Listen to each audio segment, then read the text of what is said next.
গল্প তোকেই ভালোবাসি। লেখনীতে আমেনা আক্তার আঁখি। অন্তিম পর্ব। ছেলের বিয়ে উপলক্ষে রাফসানদের বাড়িটাও সুন্দর করে সাজানো হয়েছে। মেহমানে ভরপুর বাড়িতে। মিথিলারা বাড়িতে ঢুকতে রাফসানের মা বাবা এগিয়ে আসেন। সবার সাথে বিনয়ী কথা বলে তাদের ভিতরে নিয়ে আসে। সবাইকে দেখে মিহু মিনহাজ হক আর তিতলি হককে জড়িয়ে ধরে। মিথিলাকে দেখে মিথিলাকেও জড়িয়ে ধরে। মিথিলা মিহুকে কিছুক্ষণ জড়িয়ে ধরে থাকে। পাশ থেকে ইফা মুখ বাঁকিয়ে বলে, এখন আমাকে সবাই ভুলে গেছে। কেউ মনেই রাখেনি আমাকে। আমি তো কারো কেউ না। ইফার অভিমানী স্বরে কথাটা শুনে মিহু মিথিলাকে ছেড়ে ইফাকে জড়িয়ে ধরে। ইফাও বড় বোনকে জড়িয়ে ধরে। একে একে সবার সাথে কুশল বিনিময় করে মিহু আবার নিজের জায়গায় গিয়ে বসে পড়ে। রাফসান এসে সবার সাথে কুশল বিনিময় করে। মিহু যেতে মিথিলাও বোনের পিছু পিছু যায়। মিহু আর রাফসানের বসার জন্য আলাদা স্টেজ করা হয়েছে, দুজনকে সেখানে বসানো হয়েছে। মিথিলা গিয়ে মিহুর পাশে দাঁড়ায়। মিথিলাকে দেখে মিহু হাসিমুখে মিথিলার দিকে তাকায়। কিছু বলতে যাবে তখনই থেমে যায়, বোনের মুখটা খেয়াল করে। কেমন নেতিয়ে আছে। কোনো রং নেই মুখে, কেমন উদাসী লাগছে। মিহু ভ্রু কুঁচকে প্রশ্ন করে, মিথু কি হয়েছে তোর? মুখের এই অবস্থা কেন? কি হয়েছে? মিথিলা মিহুর দিকে তাকিয়ে মৃদু হেসে বলে, না আপু, কিছু হয়নি। কি হবে? তাহলে তোকে এমন দেখাচ্ছে কেন?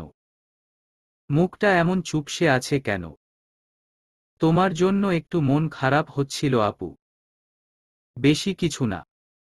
দেখো এই তো আমি হাসছি। কথাটা বলে মিথিলা মুখে হাসি ফুটায়। মিহু ভ্রু কুঁচকে তাকায় মিথিলার দিকে। পাশ থেকে রাফসান বলে, শালিকার কি হয়েছে বলো তো? কালকেও কেমন মনমরা হয়েছিল। কি হয়েছে হুম? রাফসান ভ্রু নাচিয়ে মিথিলাকে জিজ্ঞেস করতে মিথিলা মৃদু হেসে বলে, কি হবে ভাইয়া? কিছু হয়নি। আর তোমরা এসব কেন জিজ্ঞেস করছো বলো? কই একটু আনন্দ করব তা না, তোমরা কিসব জিজ্ঞেস করা শুরু করছো? আচ্ছা কিছু না হলেই ভালো। হুমম। ছোট্ট উত্তর দিয়ে মিথিলা দূরে দাঁড়িয়ে থাকা ইয়াসের দিকে তাকায়। ইয়াশ আর আকাশ কিছু নিয়ে কথা বলছিল। আর সেই নিয়ে দুজন হাসাহাসি করছিল। মিথিলা ভ্রু কুঁচকে ভাবে, একটা ছেলে কালকে কত বড় কাণ্ড করল আর আজকে কেমন দাঁত কেলিয়ে হাসছে। কিভাবে সম্ভব? ইয়াশ আকাশের সাথে কথা বলছিল, হঠাৎ মিথিলার দিকে চোখ পড়ে। মিথিলাকে ওর দিকে তাকিয়ে থাকতে দেখে ঠোঁট প্রসারিত করে হাসে। ইয়াশকে হাসতে দেখে মিথিলা ওর নজর ঘুরিয়ে নেয়। দৃষ্টি ঘুরাতে নীলার দিকে নজর যায়। মিথিলা বিরক্ত হয় বেশ। এই দুজনের দিকেই কেন নজর যাচ্ছে তার? নীলা ইয়াশের দিকে তাকিয়েছিল। মিথিলা সরু দৃষ্টিতে সেদিকে তাকিয়ে থাকল। নীলা অনেকক্ষণ ইয়াশের দিকে তাকিয়ে কিছু ভাবল মনে হল। হঠাৎ মিথিলার দিকে চোখ পড়তে সে ধরে পড়ে যাওয়ার ভয়ে দৃষ্টি লুকালো হয়তো। মিথিলা এমন অদ্ভুত আচরণ করার মানে বুঝল না। নীলার থেকে চোখ ফিরিয়ে নিল। সবাইকে খেতে দেওয়া হয়েছে। হক বাড়ির সবাই একটা টেবিলে বসেছে। একপাশের ছেলেরা একপাশে মেয়েরা বসেছে। খাওয়ার সময় মিথিলা বেশ কয়েকবার আর চোখে ইয়াশের দিকে তাকায়। কিন্তু ইয়াশ এ পর্যন্ত একবারও মিথিলার দিকে তাকায়নি, এই বিষয়টি মিথিলাকে ভাবাচ্ছে। সবার খাওয়া দাওয়া শেষ হতে উঠে পড়ে সবাই। সামনে আগাতে যা ঘটার ঘটে যায়। মিথিলা পা মুচকে যেতে এটো হাতটা ইয়াশের পাঞ্জাবিতে গিয়ে লাগে। ইয়াশ দুকদম পিছনে চলে যায়। মিথিলা ওখানে বসে পড়ে। মিথিলাকে বসে পড়তে দেখে ইফা সেদিকে এগিয়ে আসে, উতলা কণ্ঠে জিজ্ঞেস করে, কি হয়েছে আপু? ব্যথা পেয়েছ? এভাবে বসে পড়লে কেন? মিথিলা আশেপাশে সবার দিকে একবার তাকায়। সবাই ওর দিকে কেমন করে তাকিয়ে আছে। এটা দেখে মিথিলা মাথা নিচু করে নেয়। মিনমিন করে বলে, কিছু হয়নি, তুই যা, আমি একাই যেতে পারবো। তিতলি হক, মিনহাজ হক আর বড়রা সবাই সামনে ছিল বলে কেউ ঘটনাটা দেখেনি। তিতলি হক দেখলে এতক্ষণ মিথিলাকে ধুয়ে দিত। আকাশ মিথিলার সামনে এসে বলে, কিরে, ব্যথা পেয়েছিস? হাত ধরে উঠে পড়। আকাশ হাত বাড়িয়ে দিয়ে বলে। মিথিলা একবার হাতের দিকে তাকিয়ে মাথা নিচু করে নেয়। তখন পাশ থেকে নীলা বলে ওঠে, আদিক্ষেতা দেখলে বাঁচা যায় না। এত লোকের ভিতর এভাবে বসে থাকার কি আছে তাই বুঝলাম না।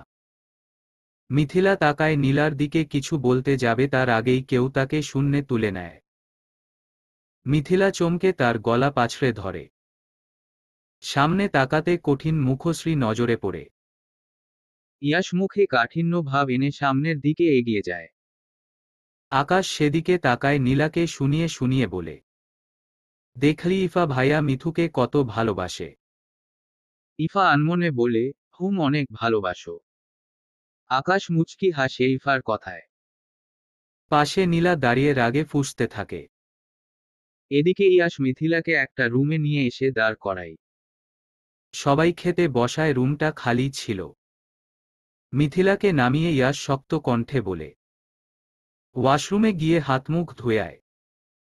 মিথিলা ইয়াশের মুখের দিকে তাকিয়ে ভ্রু গুটিয়ে জিজ্ঞেস করে, আজকে একবারও আমার দিকে তাকালে না, এখনো এভাবে কথা বলছো, সমস্যা কি? নীলার প্রেমে পড়লে নাকি? হা, সবই তো জানিস, এখন নাটক করছিস কেন? যা ফ্রেশ হয়ে আয়। পুরুষ মানুষ তো বিশ্বাস নেই। কথাটা বলে মিথিলা ওয়াশরুমের ঢুকে যায়। ইয়াশ কপাল কুঁচকে তাকিয়ে থাকে সেদিকে। পুরুষ মানুষ বলতে কি বুঝালো মেয়েটা? ইয়াশ রুম জুড়ে পায়চারি করল। বেশ কয়েক মিনিট হয়ে গেল। ইয়াশ ঘড়ি দেখল, মিথিলার এখনো বের হওয়ার নাম নেই। আরো কয়েক মিনিট যেতে ওয়াশরুমের দরজা খুলে মিথিলা বের হয়ে আসলো। দরজা খোলার শব্দে ইয়াশ পিছন ঘুরে তাকায়। মিথিলাকে দেখে ওর দিকে এগে যায়। মিথিলা ইয়াশকে ওর দিকে আসতে দেখে ভ্রু গুটায়। ইয়াশ ওর সামনে এসে বাহু ধরে বলে, সমস্যা কি তোর? কালকে যে এতগুলো কথা বললাম তাও আমাকে বিশ্বাস হয় না। তুই এখনো কালকের ঘটনা নিয়ে পড়ে আছিস। মিথিলা ইয়াশের ধরে রাখা হাতের দিকে একবার তাকায়। ফের ইয়াশের দিকে তাকিয়ে মৃদু হেসে বলে, বিশ্বাস করেছি তো, সব জানি আমি। ইয়াশ মিথিলাকে ঝাঁকিয়ে হালকা উঁচু স্বরে বলে, কি জানিস তুই? কি জানিস? বলছি না, নীলার সাথে আমার কিছু নেই। আমি শুধু তোকেই ভালোবাসি। শুধু তোকেই ভালোবাসি শুনেছিস? মিথিলা ইয়াশের হাতটা ধরে সরিয়ে দিয়ে বলে, জানি আমি। জানিস মানে? মিথিলা এবার নিজ থেকে ইয়াশের দিকে আগায়। ইয়াশের দুকাঁধের দুপাশ দিয়ে হাত দিয়ে ওর গলা জড়িয়ে ধরে বলে, সব জানি। ইয়াশ প্রশ্ন করে, কি জানিস বলতো? মিথিলা কিছুক্ষণ নিশ্চুপ থেকে বলতে শুরু করে, কালকে যখন তুমি আমার মুখ ধরে ছাদে নিয়ে গেলে, তারপর কথা শেষে যখন আমি ছাদ থেকে নামছিলাম তখন কিছু পড়ে যাওয়ার শব্দে মিথিলা থেমে যায়। মিথিলা এত পাত্তা না দিয়ে আবার হাঁটতে নেয়, তখন পিছন থেকে আবার একই শব্দ শুনতে পায়। ও এবার থেমে যায়। পিছনে ঘুরে সামনে আগায় কয়েক কদম। সিঁড়ির পিছন দিকে অন্ধকার অনেকটা, তবে ছাদে লাইট ঝালানো ছিল বিধায় সিঁড়ির নিচেও খানিকটা আলো এসে পড়েছে। মিথিলা সরু চোখে সেদিকে তাকিয়ে কিছু দেখার চেষ্টা করে। কিছু দেখতে না পেয়ে শ্বাস ছাড়ে। পিছন ঘুরতে নিবে তখন কারো নড়াচড়ার আওয়াজ আসে। মিথিলা আবার চোখ ঘুরায় সব দিকে। তখন সিঁড়ির পিছনে দিকটায় কারো অবয়ব দেখতে যায়। কেউ একজন সেখানে আছে, কিন্তু কে? মিথিলা কতক্ষণ দেখে বোঝার চেষ্টা করল কে সে, কিন্তু না, বুঝল না। মিথিলাও এবার এক কোণায় লুকিয়ে পড়ে। বেশ কিছুক্ষণ অতিক্রম হতে সিঁড়ির পিছন থেকে কেউ বেরিয়ে আসলো। ব্যক্তিটিকে দেখে মিথিলা অবাক হলো খানিকটা। ব্যক্তিটি এদিক ওদিক তাকিয়ে কাউকে দেখতে না পেয়ে স্বস্তির শ্বাস ফেলে বাঁকা হেসে বলে, যত যাই করো ইয়াশ, মিথিলা তোমার হবে না। তোমার কোনো কথাই মানবে না। সামনে তো তোমার জন্য আরো বড় একটা সারপ্রাইজ অপেক্ষা করছে, তৈরি থেকো যান। মিথিলা এবার তোমার সাথে কথা কেন, দুই চোখেও তোমাকে আর সহ্য করতে পারবে না। আর মিথিলা তো রাতে ছাদের ওই ঘটনা বিশ্বাস করেই নিচ্ছে, এটা যদি ওর চোখের সামনে ঘটে তাহলে হা হা হা, তখন তো আর তোমার আর আমার মাঝে কেউ থাকবে না। আমরা তখন শান্তিতে থাকতে পারব। বিয়ে হবে তোমার আমার। ভাবতেই তো আনন্দ লাগছে ইয়াশ। এতটুকু বলে নীলা হাসে। মিথিলা শক্ত হয়ে কথাগুলো শুনে গেল। সে তাহলে ইয়াশকে শুধু শুধু ভুল বুঝে আসছে। নীলা ওখান থেকে চলে যেতে মিথিলা বের হয়। কিছুক্ষণ সেখানে সেভাবে দাঁড়িয়ে থাকে। সবটা বোঝার চেষ্টা করে।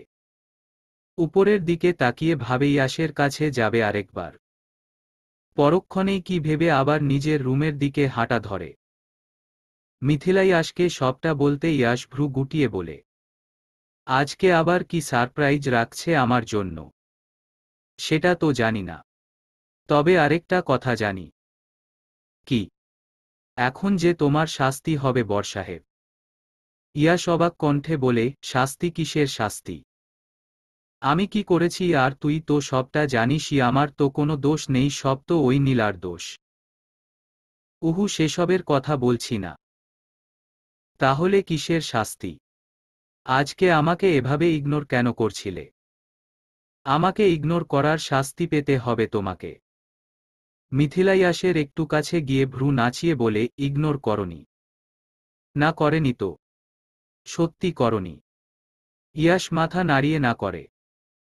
মিথিলা ভ্রু উঁচিয়ে আরেকটু আগায় ইয়াশের দিকে। কারো পায়ের আওয়াজ শুনতে মিথিলা ইয়াশকে ছেড়ে দূরে সরে যায়। তার একটু পরেই তিতলি হক রুমে ঢুকে মিথিলার দিকে তাকিয়ে রাগী স্বরে বলে, তোর নাকি পা মচকে গেছে? আর ইয়াশের গায়েও নাকি এটো মুছেছিস? বলেছিলাম না মিথু, বিয়ে বাড়িতে এসে বেশি নড়াচড়া কথাবার্তা বলবি না। নীলা না বললে তো জানতাম না এসব কাণ্ড ঘটিয়েছিস। এতক্ষণ তিতলি হকের কথাগুলো শুনলেও নীলার নাম শুনতে মিথিলার মাথা গরম হয়। এখানেও এই নীলা শান্তিতে থাকতে দিবে না ওদের মনে হয়। আপদটা বিদায়ও হচ্ছে না। নীলা পেতনি বলল, আর তুমি বিশ্বাস করে নিলে? আর আমি কি ইচ্ছে করে এটো লাগিয়েছি নাকি? পড়ে যেতে নিছিলাম, তাই তাল সামলাতে না পেরে ওর গায়ে লেগে গেছে। পেতনি কি? ওকে এসব কেন বলছো? মিথিলা বিড়বিড় করে বলে, এর থেকে সুন্দর নামে আমি ডাকতে পারবো না ওই পেতনিকে। তিতলি হক ইয়াশের দিকে তাকিয়ে একবার ওর দিকে নজর বুলিয়ে বলে, তুই এসব পরিষ্কার করে আয় যা। যাচ্ছি। ইয়াশ ওয়াশরুমে যেতে মিথিলা বিছানার উপর গিয়ে গালে হাত দিয়ে বসে পড়ে। মিথিলাকে বসতে দেখে তিতলি হক বলেন, এখানে বসছিস কেন? তুমি যাও। আমি ভাইয়ার সাথে যাব। তোকে ইয়াশের সাথে মিশতে মানা করা হয়েছে। তোদের বিয়েটা কিন্তু এখনো কেউ মেনে নেয়নি। বিয়ে মেনে নেয়নি বলে কি কথাও বলতে পারবো না নাকি? তোর বাবা জানলে তুলকালাম বাঁধাবে মিথু। জানবে না বাবা। তিতলি হক ক্ষীণ বিরক্ত হয়ে বলেন, যা ইচ্ছে কর। আমি আর কিছু বলবো না। এই বলে তিতলি হক বেরিয়ে যায়। মিথিলা বিছানার উপর বসে নখ কামড়ায়। কয়েক মিনিট অতিক্রম হতে ইয়াশ ওয়াশরুম থেকে বের হয়। মিথিলাকে দেখে খানিকটা অবাক হয়েই বলে, তুই এখনো যাসনি কেন? চলে গেলে খুশি হতে। সেটা বলতে চাইনি। ইয়াশ পাঞ্জাবি হাত দিয়ে ঝাড়তে ঝাড়তে মিথিলার সামনে এসে হলুদের দাগ জায়গা দেখিয়ে বলে, দেখ কি করেছিস। বিয়ে বাড়িতে এসেও শান্তি নেই তোর জন্য। আমি কি ইচ্ছে করে করেছি নাকি? আচ্ছা বুঝেছি, ইচ্ছে করে করিসনি। কথাটা বলে ইয়াশ মিথিলার পাশে গিয়ে বসে পড়ে। মিথিলার দিকে ঘুরে বসে ঠোঁটে দুষ্টু হাসি ফুটিয়ে বলে, তুই তখন আমাকে কি শাস্তি দিতে চাচ্ছিলি? কখন? একটু আগে। একটু আগে আমি তোমায় শাস্তি দিতে চাচ্ছিলাম। চাচ্ছিলি না? মিথিলা দুষ্টু হেসে বলে, না তো। আচ্ছা। মিথিলা এবার ইয়াসের পাশ থেকে উঠে যায়। মিথিলা উঠতে ইয়াস ওর হাত টেনে দরে কোলের উপর বসিয়ে দিয়ে কোমর জড়িয়ে ধরে। মিথিলা ভ্রু কুঁচকে বলে, কি হলো? শাস্তি হবে। কিসের শাস্তি? আর কেউ এসে পড়বে, ছাড়ো। আসবে না, জানো তুমি। মিথিলা উঠে যাওয়ার চেষ্টা করলেও ইয়াস মিথিলাকে না ছেড়ে আরও চেপে ধরে। মিথিলা মুখ খুলে কিছু বলতে যাবে তার আগে কারো উষ্ণ স্পর্শ পায়। মিথিলা চোখ বড় বড় করে নেয়। কি হচ্ছে বুঝে উঠতে কিছুটা সময় নেয়। পরক্ষণেই চোখ বন্ধ করে নেয়। চোখ দিয়ে দু ফোঁটা জল গড়িয়ে পড়ে। সে পেয়েছে তার প্রিয় মানুষটাকে সম্পূর্ণ নিজের করতে। এর থেকে সুখের আর কি আছে? চারপাশে কোলাহল। ইফা বিরক্ত হয়ে একটা নিরিবিলি সাইডে চলে আসে। তার এমনিতেই কোলাহল পছন্দ নয়। ইফা একা এক জায়গায় দাঁড়িয়ে ফোনটা বের করে স্ক্রুল করতে থাকে। তখন পাশে কোথা থেকে রিফাত এসে দাঁড়ায়। এমনিতেই রিফাতকে ওর সহ্য হয় না, কেমন ছাছড়া টাইপের, আর এখন তো কিছু বলতেও পারবে না। হে, এখানে একা একা দাঁড়িয়ে কি করছো? ইফা বিরক্ত হয় দাঁত চেপে বলে, হাওয়া খাচ্ছি, খাবেন? হাওয়া খাওয়া যায়? ওমা, আপনি জানেন না হাওয়া খাওয়া যায় কি যায় না? রিফাত কিছুক্ষণ উজবুক হয়ে ইফার দিকে তাকিয়ে রইল। হাওয়ার প্রসঙ্গ থেকে বের হয়ে সে অন্য কথা বলে ইফার সাথে ভাব জমাতে থাকল। ইফা শেষ মুহূর্তে বিরক্ত হয়ে বলে, ভাইয়া, আমি আপনাদের বাড়িতে আছি বলে এই না আপনি আমাকে বিরক্ত করবেন আর আমি কিছু বলবো না। রিফাত অবাক হয়ে বলে, আমি তোমাকে বিরক্ত করছি? ইফা দাঁত চেপে বলে, না না, বিরক্ত কেন করবেন? আজব। তাহলে? ইফার মন চাচ্ছিল একে এখান থেকে আছাড় মারতে পারলে শান্তি হতো। একে তো বাড়ির মধ্যে এত কোলাহল, এখানে একটু নীরব জায়গায় এসেছে তাও শান্তি নেই, এর জন্য যত্ত সব। দূর থেকে আকাশ দুজনের কাহিনী দেখছিল।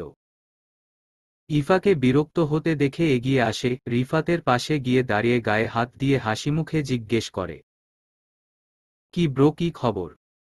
কেমন যাচ্ছে দিনকাল?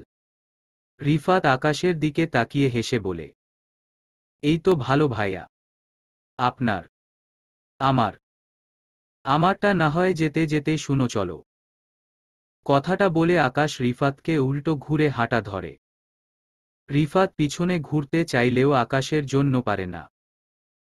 আকাশ রিফাতের কাঁধে হাত দিয়ে নিয়ে যাচ্ছে, যার ফলে বেচারা পিছনে তাকাতে পারছে না। আকাশরা চলে যেতে মিথিলা ওর ফোনটা আবার বের করে।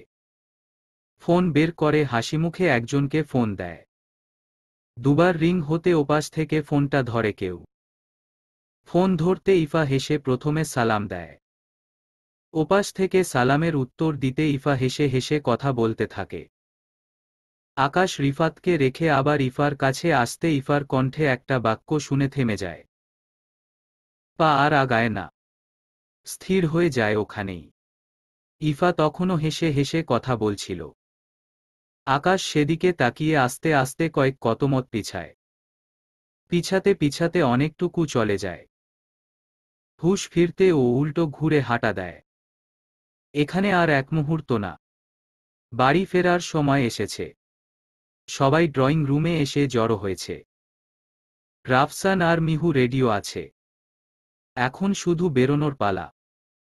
মিনহাজ হক সবাইকে বলতে সবাই গাড়িতে গিয়ে বসে পড়ে। বর বউয়ের জন্য আলাদা একটা গাড়ি রাখা হয়েছে। মিহু আর রাফসান সেটাই গিয়ে বসে পড়ে। বাকিরা অন্য দুইটা গাড়িতে ওঠে। রাফসানের বাবা মিনহাজ হকের সাথে কথা বলে বেশ কিছুক্ষণ। তারপর বিদায় দিতে বাইরে আসেন। মিনহাজ হক গাড়িতে উঠে রাফসানের বাবাকে বিদায় জানায়। পুনরায় শো শো করে চলতে থাকে গাড়ি। এবার দুর্ভাগ্যক্রমে মিথিলা ইয়াশ এক গাড়িতেই বসেছিল। ইয়াশ একটু পরপর মিথিলাকে দেখে হাসছিল। মিথিলা গাড়িতে বসে ইয়াশের চণ্ডীপিটা করছিল। রাত্রির অন্ধকার কাটিয়ে ভোরের আলো ফুটিয়ে নবদিনের সূচনা হয়েছে। নতুন জামাইকে আপ্যায়নে ব্যস্ত বাড়ির গিন্নিরা। খাবার টেবিলে বাড়ির সব ছেলেরা বসেছে, কিন্তু বাড়ির সবাইকে বাদ দিয়ে তিন গিন্নির নজর রাফসানের খাওয়ার দিকে। একটু পরপর এটা ওটা তুলে দিচ্ছে। এসব দেখে ইয়াশের পাশে বসা আকাশকে ইয়াশ ফিসফিসিয়ে বলল, আচ্ছা, আমি যে এ বাড়ির জামাই সেটা কি কারো খেয়াল নেই? আকাশ ইয়াশের কথার উত্তর করে না। সে চুপচাপ খেয়ে যাচ্ছে। ইয়াশ আবার বলে উঠল, না রে আকাশ, এ বাড়ির জামাই হইস না তুই। দেখবি আমার মতো তোকেও কেউ পাত্তা দিবে না। আকাশ ইয়াশের পানে ঘুরে তাকালো এবার। কিছুক্ষণ নিশ্চুপ থাকল। চোখ নামিয়ে মুচকি হেসে বলল, সেটা কোনোদিন হব না। চলে যাব শীঘ্রই। কথাটা বলে আকাশ খাবার রেখে উঠে চলে যায়। তিতলি হক আকাশকে উঠে যেতে দেখে ওকে ডাকে। আকাশ পিছু ফিরে ভালো লাগছে না বলে যায়। ইয়াশ আকাশের যাওয়ার পানে তাকিয়ে কিছু একটা ভেবে মাথা নাড়ায়। বসার রুমে সবাই বসে আছে। রাফসান, মিহু উপস্থিত। তাদের এখনও মিথিলা আর ইয়াশের বিয়ের বিষয়ে কিছু জানানো হয়নি।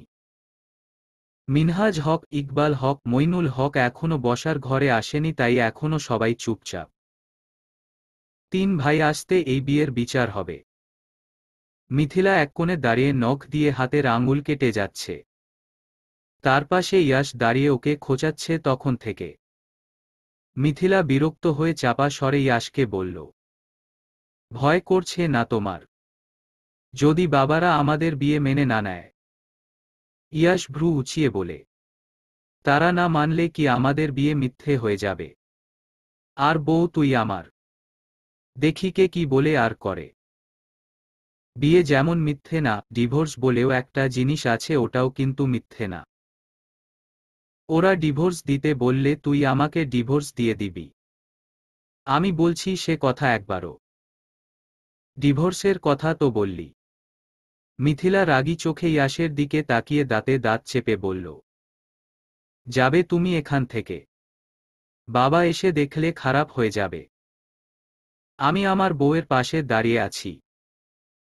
তাতে আমার শ্বশুরের কি? তোমার বউটা কিন্তু তোমার শ্বশুরেরই মেয়ে। মিথিলার কথাটা শেষ হতে তিন ভাই বসার ঘরে এসে উপস্থিত হয়। সবাই চুপচাপ দাঁড়িয়ে পড়ে। তিন ভাই একটা সোফায় গিয়ে বসে পড়ে। মিনহাজ হক ইয়াশের দিকে তাকাতে ও ভদ্র ছেলের মতো মিথিলার পিছনে সোজা হয়ে দাঁড়িয়ে যায়। মিনহাজ সেদিকে তাকিয়েই বলে ওঠে, দুজনে এদিকে আসো। মিথিলা অপ্রস্তুত হয়ে নড়েচড়ে ওঠে। ওকে যেতে বলছে মানে? ওকে কি জিজ্ঞেস করবে? আর ও কি বা বলবে? মিথিলা এসব ভাবছিল তখন মিনহাজ হক আবার ডেকে ওঠে দুজনকে। ইয়াশ মিথিলাকে ফিসফিসিয়ে বলে, চল, ডাকছে তো। কিন্তু আমি কি বলবো? যা জিজ্ঞেস করবে সত্যি সত্যিই বলবি। চল এখন। ইয়াশ যেতে মিথিলাও ইয়াশের পিছু পিছু হাঁটা ধরে। দুজন মিনহাজ হকের সামনে যেতে মিনহাজ হক দুজনকে দেখে বসতে বলে। ইয়াশ বসতে মিথিলা সবার দিকে একবার তাকিয়ে বসে পড়ে। মিনহাজ হক প্রথমে মিথিলার দিকে প্রশ্ন ছুড়ে, তুমি কি বিয়েটা নিজের ইচ্ছেতে করেছ নাকি ওরা জোর করে নিয়ে করিয়েছে? আর সেদিন কি ঘটেছিল? মিথিলা নীরব হয়ে থাকে। কি বলবে ভাবছে। তাকেই আগে প্রশ্ন করতে হলো। মিথিলা আর চোখে একবার ইয়াশের দিকে তাকায়। ইয়াশ ভাবলেশহীন বসে আছে।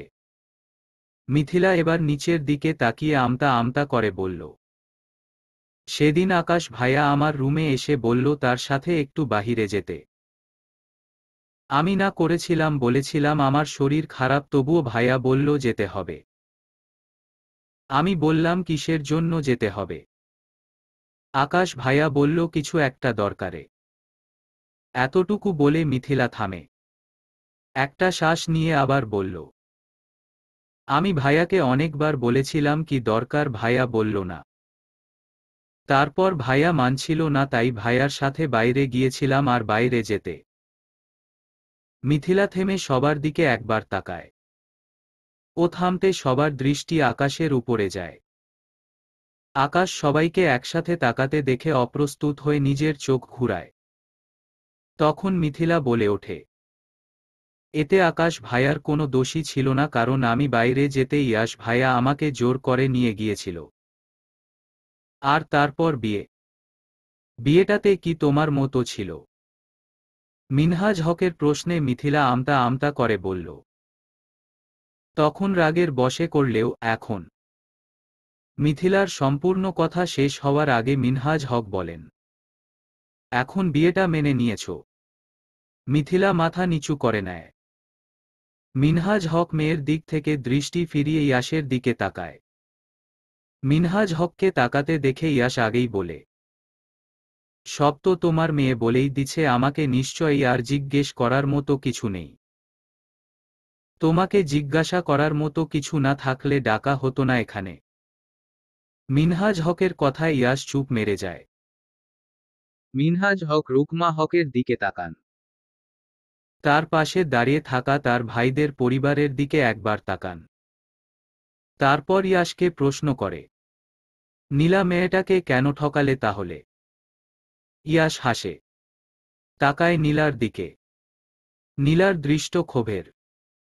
সেদিকে তাকিয়ে আরেকটু হাসে ইয়াস মিনহাজ হকের দিকে তাকিয়ে বলে, নীলাকে ঠকাইনি, বরং আমি যদি নীলাকে বিয়ে করতাম তাহলে মিথিলাকে ঠকানো হতো।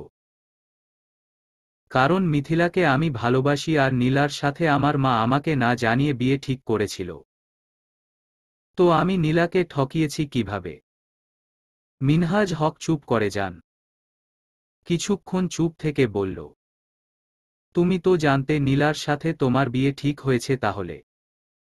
মিনহাজ হকের সম্পূর্ণ কথা শেষ করবার আগেই ইয়াস বলল, নীলাও জানতো আমি মিথিলাকে ভালোবাসি। আর আমি যেদিন জানতে পেরেছি নীলার সাথে আমার বিয়ে ঠিক করা হয়েছে সেদিনই আমি নীলাকে সব বলে দিয়েছি। তো এর পরেও আমি নীলাকে কিভাবে ঠকালাম বুঝলাম না আমি। ইয়াস কথাটা বলে মিনহাজ হকের উত্তরের অপেক্ষায় থাকে। বেশ কিছুটা সময় যেতেও মিনহাজ হক চুপ থাকেন। ইয়াস মাথা নেড়ে হেসে উঠে পড়ে ওখান থেকে। কারো কথা না শুনে নিজের রুমে চলে যায়। সবাই চুপচাপ দেখে যায়। মিথিলা কি করবে বুঝতে না পেরে ওখানেই বসে থাকে। তখন নীলা হুঙ্কার দিয়ে বলে, আমি এ বিয়ে মানি না। ইয়াসের সাথে আমার বিয়ে হওয়ার কথা, এই মেয়ে কেন আমাদের মাঝে এসেছে? এটা বলে নীলা মিথিলার দিকে তেড়ে যায়। রুকমা হক নীলার মা এসে ওকে ধরে ফেলে। নীলা সাপের ন্যায় ফোঁস ফোঁস করে যাচ্ছে। মিথিলা নীলাকে দেখে উঠে দাঁড়ায়।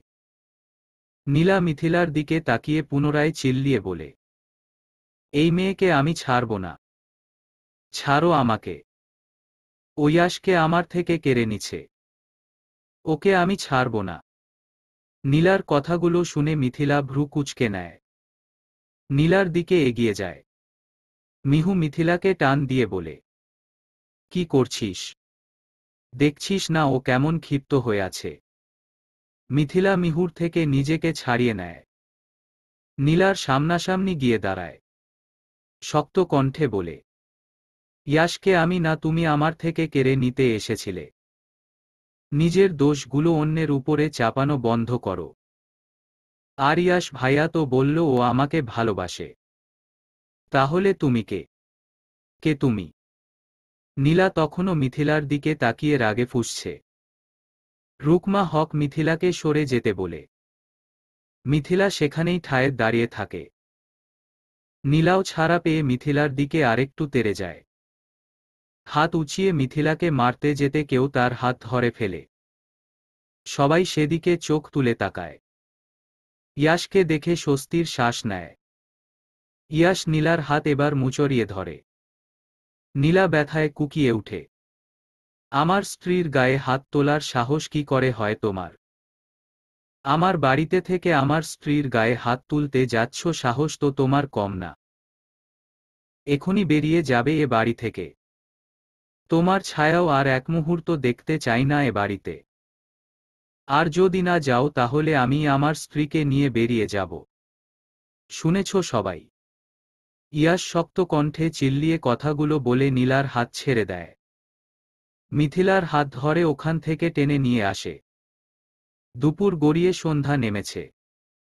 নীলারা সেই দুপুরেই চলে গেছে। রুকমা হক তাদের আটাকাননি। এখানে বেশিরভাগ দোষটাই তার হয়তো। সে ছেলের কাছে না শুনে তাকে না জানিয়ে তার জন্য ভুল মেয়ে ঠিক করেছিল। তিতলি হক আনোয়ারা হক তাদের দুপুরে খেয়ে যেতে বলেছিল কিন্তু তারা থাকেনি। তখনই চলে গেছিল। মিথিলার সামনে মিহু বসে তখন থেকে একটার পর একটা প্রশ্ন করে যাচ্ছে। বেচারা মিথিলা শুধু প্রশ্ন শুনে যাচ্ছে, কোনোটার উত্তর আগে দিবে নাকি বলবে কিছুই বুঝতে পারছে না। মিথিলাকে চুপ দেখে মিহু বলল, কিছু বলছিস না কেন? কি বলবো? মানে তুমি একের পর এক প্রশ্ন করেই যাচ্ছ, আমি কোনটা রেখে কোনোটার উত্তর দিব? মিহু ক্যাবলা হাসি দিয়ে বলে, না তুই বল, এই বিয়েটা মানে কি হয়েছিল যে ইয়াশ তোকে জোর করে বিয়ে করল? মিথিলা মিহুর কথাটা শুনে কিতক্ষণ চুপ থাকে। সব ঘটনা একে একে বলে। সবটুকু শুনে মিহু কিছুক্ষণ নিশ্চুপ থেকে বলে, নীলা মেয়েটাকে ভালো ভেবেছিলাম। কচু ভালো। মিহু মিথিলার মুখের দিকে খানিকক্ষণ তাকিয়ে থাকে, বলে উঠে, তুই কি এই বিয়েটাতে খুশি মিথু? মিথিলা হাসে। তৃপ্তির হাসি। ভালোবাসি আমি ভাইয়াকে আপু। মিহু এবার এক ভ্রু উঁচিয়ে বলে, ভাইয়াকে? না মানে বলতে চাইছি। এতটুকু বলে মিথিলা থেমে যায়। ঠোঁট উল্টে তাকায় মিহুর দিকে। মিহু হেসে দেয়। হাসতে হাসতে বলে, জামাইকে কেউ ভাই বলে, গাধা।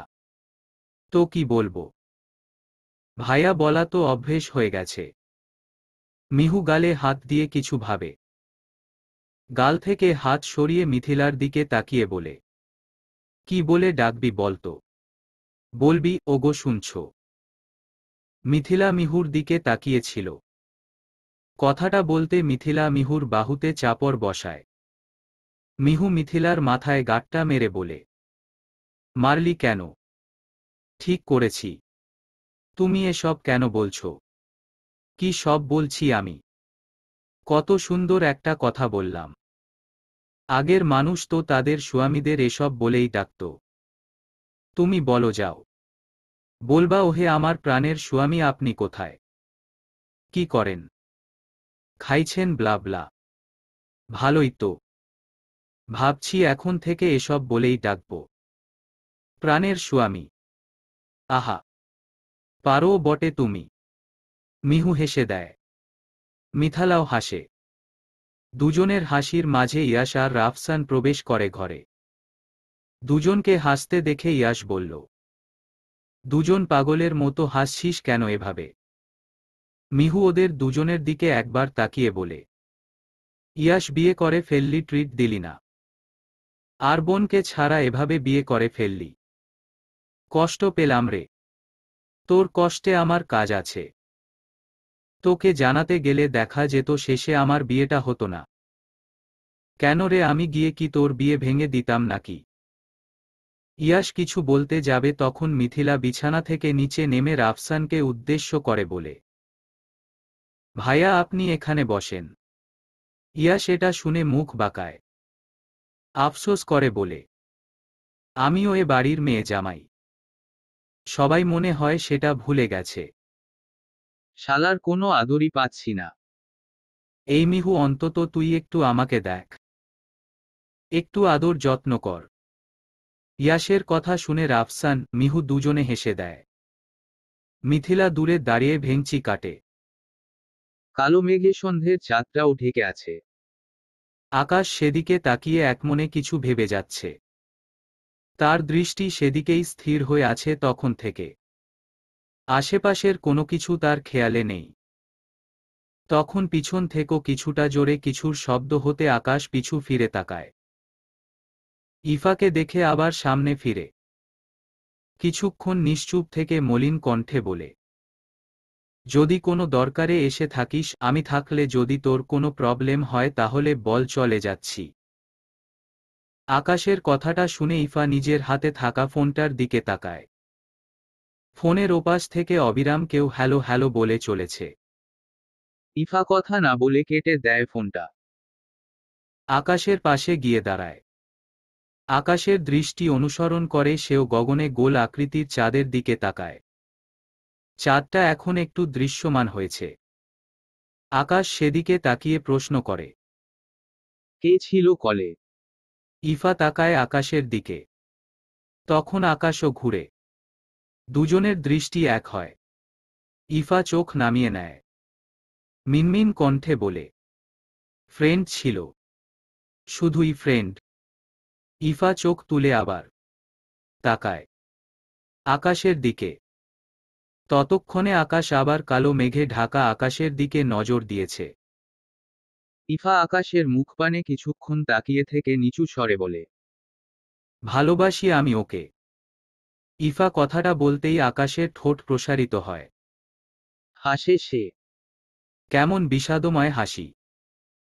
কিছুক্ষণ স্থিরচিত্তে সেভাবে দাঁড়িয়ে থেকে আচমকা ইফাকে চেপে ধরে রেলিংয়ের সাথে।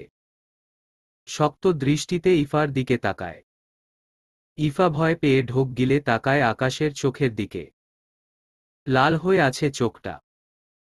ইফা তাকিয়ে থাকতে পারল না, চোখ নামিয়ে নিল। আকাশ ইফাকে চেপে ধরে হুঙ্কার দিয়ে বলে, ভালোবাসিস? আর আমি যে তোকে ভালোবাসি সেটা তোর চোখে পড়ে না। কিসের ভালোবাসার কথা বলছিস তুই আমাকে? ইফা ভয় পেয়ে আছে তবুও ভয় ভয় বলল, আপনি আমার ভাইয়া। আর আমি ওকে ভালোবাসি, ওর সাথে থাকতে চাই। ও আমাকে ভীষণ ভালোবাসে। আকাশ রেগে যায়। রাগ যেন মাথা চারা দিয়ে বসে। নিজেই নিজেকে আঘাত করে। ইফা চোখ বন্ধ করে নেয়। ভয় কেঁদে ফেলেছে মেয়েটা। আকাশ ওর রক্তাক্ত হাতটা দিয়ে ইফার চোয়াল ধরে ওর দিকে ঘুরায়। ইফা পিটপিট করে তাকায় আকাশের দিকে। আকাশ সে অশ্রুভেজা চোখের দিকে তাকিয়ে বলে, আমি যে তোকে ছোটবেলা থেকে ভালোবেসে আসছি সেটার কি হবে? এই ইফা বুঝিস না তুই? কি করলে বুঝবি ভালোবাসি আমি তোকে? হ্যাঁ, আমি তোকে ভালোবাসি। ইফাকে ঝাঁকি দিয়ে সরিয়ে দেয় আকাশ। নিজে দূরে দাঁড়িয়ে ফুঁসতে ফুঁসতে বলে, চলে যা এখা থেকে। তোকে আর এক মুহূর্ত আমি আমার সামনে দেখতে চাচ্ছি না। আর দেখলে তোর খবর আছে। যা এখান থেকে। আকাশের ধমক শুনে ইফার এবার হিচকি উঠে যায়। সে কান্না করছে। আকাশ কান্নার আওয়াজ শুনে আবার ধমকে উঠে। ইফা ধমক শুনে আর দাঁড়ায় না। ছুটে চলে যায় নিচে। ইফা যেতে আকাশ পিছন ফিরে। জোরে শ্বাস ফেলে কয়েকটা। নিচের দিকে তাকিয়ে মাথা চেপে ধরে। বসে পড়ে ফ্লোরে। আকাশপানে তাকিয়ে বিড়বিড় করে, তুই আমাকে বুঝবি না ইফা। বুঝবি না তুই আমাকে। চলে যাব আমি। অনেক দূরে আর আসবো না তোর সামনে। কোনোদিন আসবো না। তখন আমাকে ডাকলেও আর পাবি না দেখিস। ঘড়িতে 10টার কাঁটা পেরিয়ে 11টা ছুঁই ছুঁই। বাড়ির ছেলেরা খাওয়া দাওয়া শেষে বসার ঘরে বসেছিল। মিথিলা তার ইয়াসের বিয়ে নিয়ে কথা বলার জন্য। মইনুল হক দেশে ফিরতে চেয়েছিলেন কিন্তু মিনহাজ হক দমিয়ে রেখেছেন। সে মনে মনে ভেবে রেখেছে ভাইকে আর দেশ ছাড়তে দিবেন না। মিহুর বিয়ে মেশ এখন মিথিলার বিয়ে দিয়ে আটকিয়ে রাখবে ভাইকে। মইনুল হকও মিথিলার বিয়ের কথা শুনে আর যাওয়ার কথা বলেননি। সবাই আলাপ আলোচনা করছিল তখন আকাশ নিচে নামে। আনোয়ারা হক আকাশকে দেখে বলল, খেতে আসিস নি কেন? তিতলি হক আকাশকে খেয়াল করেননি। আনোয়ারা হকের কথা শুনে সামনে তাকিয়ে আকাশকে দেখে সেও একই প্রশ্ন করল। আকাশ দুজনের দিকে তাকিয়ে বলল, খিদে নেই। আর খেতেও ইচ্ছে করছে না। কথাটা বলে আকাশ মিনহাজ হকদের কাছে চলে যায়। সবাই কথা বলতে ব্যস্ত। আকাশ শুকনো কাশি দেয়। সবার দৃষ্টি আকাশের দিকে পড়ে। সবার নজর ওর দিকে পড়তে ও কিছুটা নড়েচড়ে ওঠে। মিনহাজ হকের দিকে তাকিয়ে বলে, বড় বাবা, আমি মিথুর বিয়েই থাকতে পারবো না। আমি কালকেই চলে যাব। কালকে চলে যাবে মানে? দেশ ছেড়ে যাব না। বাবা যে বাসা কিনে রেখেছে ওই বাসায় চলে যাব। পরে বাবাদের সাথেই ফিরব। কেন? তোমার কি এখানে কোনো সমস্যা হচ্ছে? সেটা বলতে চাচ্ছি না। তাহলে? অনেক দিন তো থাকলাম। এখন একটু ঘোরাঘুরি দরকার। সমস্যা নেই, আমি মিথুর বিয়ের দিন আসব। কথাটুকু বলে আকাশ উপরে চলে যায়। এখন তাকে কেউ আটকালেও সে আর এখানে থাকতে ইচ্ছুক নয়। অন্তত ইফার সামনে তো নয়। আকাশ যেতে মিনহাজ হক ভ্রু গুটিয়ে বলেন, এই ছেলের আবার কি হলো? ইয়াস মিনহাজ হককে বলেন, আমি দেখে আসছি বড় বাবা। ইয়াস উঠে আকাশের রুমের দিকে যায়। তিন ভাই আবার নিজেদের কথায় মনোযোগ দেয়। আকাশ নিজের রুমে গিয়ে ব্যাগ গোছাচ্ছে, তখন ইয়াস ঢুকে আকাশের পিছন দাঁড়িয়ে বলে, এসব কেন করছিস? আকাশ ঘুরে পিছনে তাকায়। ইয়াসকে দেখেও কিছু বলে না। চুপচাপ নিজের কাজ করতে থাকে। ইয়াস পুনরায় একই প্রশ্ন করাতে আকাশ বলল, এখানে থাকা আমার উচিত হবে না। ইয়াস ভ্রু উঁচিয়ে বলে, উচিত হবে না মানে? এখানে থাকলে ইফার প্রতি আরো দুর্বল হয়ে যাব। আমি এটা চাচ্ছি না। ইফাকে চাচ্ছিস না? আকাশ কিছুক্ষণ চুপ থেকে শক্ত কণ্ঠে বলে, না, চাই না আমি তোমার বোনকে। সে অন্য একজনকে ভালোবাসে। আমাকে তার দরকার নেই।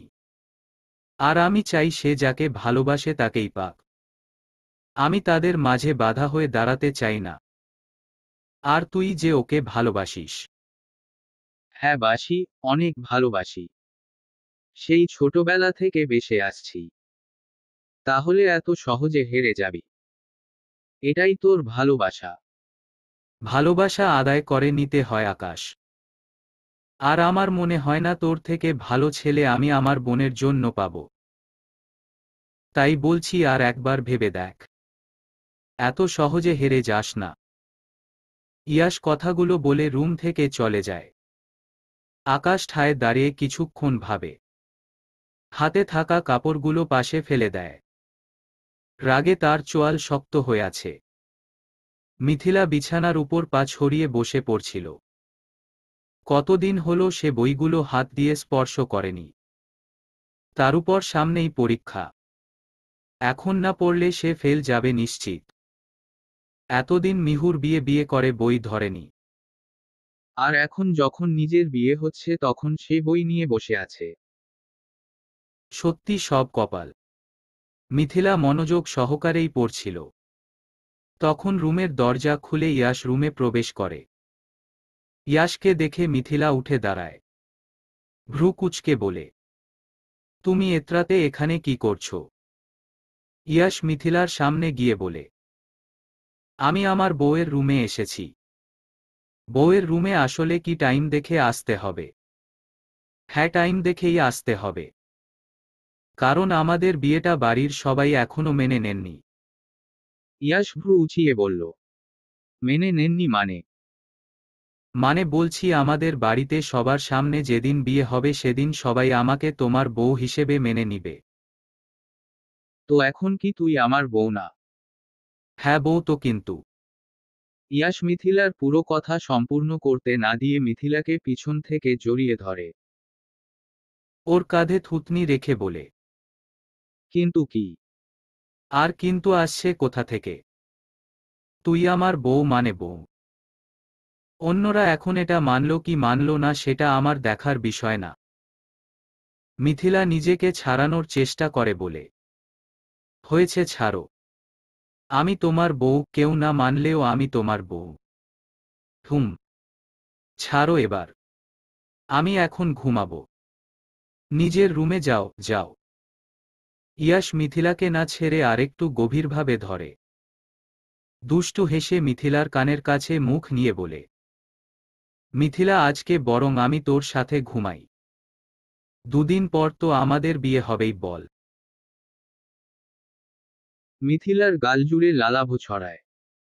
সেইয়াসকে খোঁচা মেরে বলে, নিজের রুমে ঘুমাও। দুদিন পর না হয় আমি তোমার রুমে যাব। তা তো যেতেই হবে। দুদিন পর তো তুই আমার পার্মানেন্ট বউ হবি। হ্যাঁ, এবার ছাড়ো আর যাও এখান থেকে। ইয়াশ হাসে। টুপ করে মিথিলার গালে একটা চুমু দিয়ে দেয়।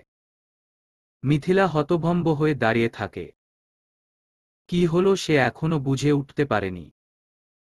ইয়াশ সেটা দেখে আরেক পাশের আরেক গালে একটা চুমু দিয়ে শীষ বাজাতে বাজাতে চলার যায়। মিথিলা লাজুক হাসে। ইয়াশ চলে যেতে বিড়বিড় করে বলে, অসভ্য লোক কোথাকার। অন্ধকার ঘরে ষোড়শী বয়সী কিশোরী বসে চোখের অশ্রুফোঁটা ফেলে যাচ্ছে। তার চোখে সামনে একটা দৃশ্যই বরাম্বর ভেসে উঠছে। আকাশের সেই রক্তাত হাত। কিশোরী মন নিজেকে দোষ দিয়ে যাচ্ছে, তার জন্য সব হয়েছে। এসব ভেবে সে তখন থেকে কান্না করে যাচ্ছে। নিচে নামেনি, দানাও মুখে তোলেনি। ইফা মাথা হাঁটুতে ঠেকিয়ে নাক টানে। তখন খট করে দরজা খোলার আওয়াজ হয়। বাইরে থেকে একফালি আলো অন্ধকার রুমকে আলোকিত করে তোলে। সামনে ব্যক্তিটি ইফার অবস্থান দেখে নিয়ে রুমের দরজাটা আবার আটকিয়ে দেয়। দরজা আটকানোর শব্দ শুনে ইফা সামনে মাথা তুলে তাকায়। অন্ধকার রুম হওয়ায় তেমন কিছুই দৃশ্যমান হয় না তার সামনে। শুধু কারো পায়ের আওয়াজ শুনতে পায়। ইফা এত কিছু না ভেবে চুপচাপ বসে থাকে।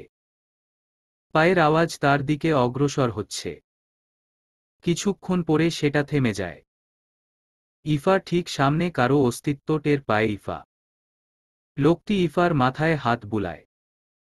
নরম কণ্ঠে শুধায়, একা একা অন্ধকার রুমে কি করছিস? কণ্ঠটা শুনতে ইফা সামনের ব্যক্তিটিকে জড়িয়ে ধরে। জোরে কেঁদে দেয়। নাক টেনে বলে, ভাইয়া। হুম, আমি। এতটুকু বলে ইফা আটকে যায়। আকাশ মৃদু হেসে বলে, তুই কি ভালোবাসিস আমাকে? ইফা থামে।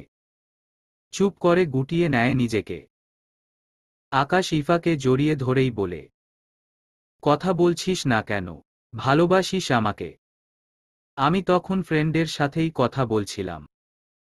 আকাশের প্রশ্নের উত্তর না দেওয়ায় ও ভ্রু গুটায়। ইফার মাথায় হাত বুলিয়ে স্মিথ কণ্ঠে বলে, আচ্ছা, বুঝতে পারছি। আমি তোকে কি জিজ্ঞেস করছি সেটা বল। ইফা এবার দৃষ্টি তুলে আকামের দিকে তাকায়। যদিও আকাশকে সে দেখতে পাচ্ছে না, তবুও বুঝতে পারছে আকাম তার দিকে তাকিয়ে উত্তরের আশা করছে। ইফা চুপ থাকে। নীরবতা ভেঙে মিহি কণ্ঠে একটা বাক্য আওড়ায়। আকাশ ইফাকে ছেড়ে দেয়। অসহায় দৃষ্টিতে তাকায় ইফার পানে। ইফা মাথা নত করে আছে। আকাশ সেদিকে তাকিয়ে হাসে। বলে, ছেলেটাকে অনেক ভালোবাসিস তাই না? নাম কি রে? আকাশ ঠোঁটে হাসি টেনে বলে। ইফা মাথা উঁচিয়ে আকাশের দিকে তাকায়। কিছু বলতে গিয়েও থেমে যায়। আকাশ পুনরায় কণ্ঠে মৃদু আওয়াজ এনে বলে, ছেলেটার নাম কি? ইফা কাপা গলায় বলে, ইমনন। আকাশ নিশ্চুপ থাকে কিছুক্ষণ। কিছু একটা ভেবে ইফার মাথায় হাত রাখে। বলে, তুই ওই ছেলেকে ভালোবাসিস। আমি তোদের ভালোবাসায় কোনো তৃতীয় ব্যক্তি হতে চাই না। তবে হ্যাঁ, ছেলেটাকে আগে আমি দেখব, জানব, পরে যদি দেখি ছেলেটাও তোকে ভালোবাসে, বিশ্বাস কর আমি নিজে মেজো বাবাকে বলবো তোদের বিয়ে দেওয়ার কথা। আমি এখানে থেকে তোদের বিয়ে ঠিক করে পড়ে যাব।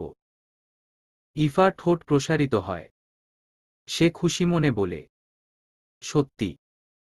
আকাশ ইফার মাথায় হাত বুলিয়ে মৃদু হেসে বলে, সত্যি।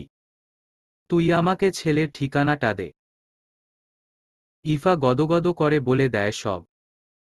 আকাশ শুনে উঠে দাঁড়ায়।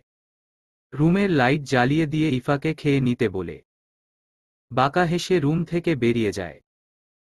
আকাশ বেরিয়ে যেতে ইফা খুশি খুশি মনে দরজা আটকিয়ে দেয়। মুঠোফোন খুঁজে হাতে নেয়। ডায়াল করে যত্নে সেভ করে রাখা একটি নাম্বারে। ওপাশ থেকে রিসিভ করতে ইফা কথার ঝুড়ি খুলে বসে। মাঝে দুদিন কেটে গিয়েছে। শুক্রবার পড়েছে। বাড়ির ছেলেরা মসজিদ থেকে নামাজ আদায় করে বাড়ি ফিরেছে। তারা বাড়ি ফিরতে বাড়ির গিন্নিরা তাদের খেতে দেয়। সবাই খাওয়া দাওয়া শেষ হতে উঠে পড়ে। ইয়াশ উঠে সবার দিকে একবার নজর বুলিয়ে আকাশকে খোঁচা মেরে বলে, এই আজকে না আমার বিয়ে? মনে হচ্ছে আমার বিয়ে। এদের সবার মুখের এই অবস্থা করে রাখছে কেন? কবার বিয়ে করতে হয় তোমার? একবার তো করছো আবার করছো, তাই তাদের মুখের এই অবস্থা। ইয়াশ চোখ ছোট ছোট করে আকাশের দিকে তাকিয়ে বলে, বিয়ে আমি করতে চাইনি, এরা আমাকে জোর করে দিচ্ছে বিয়ে। না হলে তো আমি সেদিনই বাসর করে ফেলতাম। সেদিন করনি, আজকে করো। আজকে তো তারা সুযোগ করে দিচ্ছে। ইয়াশ মুখ বাঁকিয়ে বলে, আমার বউটাকে দেখেছিস? সকাল থেকে দেখছি না। নিজেরটার খোঁজ পাই না, আবার অন্যের বউ। তোরটা দেখোগে রুমে আছে। এখনো তো পটাতে পারলি না। আমার বোনের সাথে তোর বিয়ে দেওয়া যাবে না। তোমার বোন তো অন্য কাউকে তার জান মন দিল সব দিয়ে বসে আছে।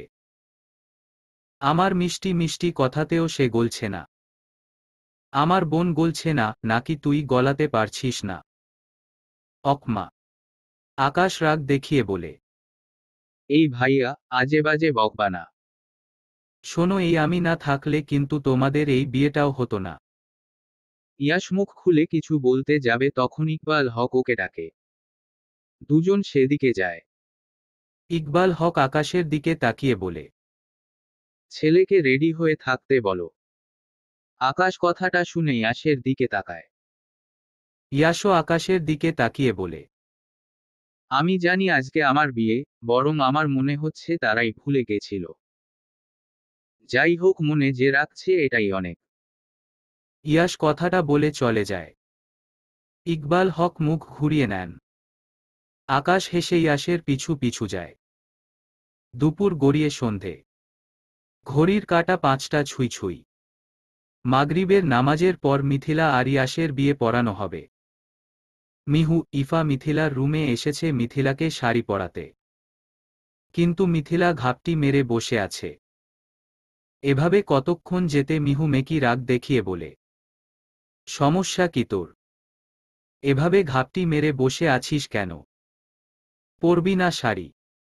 মিথিলা মিহুর দিকে তাকিয়ে মুখ বাঁকিয়ে বলে, আপু আমার কেমন কেমন জানি লাগছে। মিহু ভ্রু উঁচিয়ে বলে, কেমন কেমন লাগছে মানে? তোর ভাগ্য ভালো মিথু, তুই তো এই বাড়িতেই থেকে যাবি বাবা মার সামনে। অন্যের বাড়িতে যেতে হবে না আমার মতো। শুধু এ বাড়িতে থেকে যাচ্ছে না, আমার ভাইয়ের মতো একটা হ্যান্ডসাম ভালো বড় পাচ্ছে।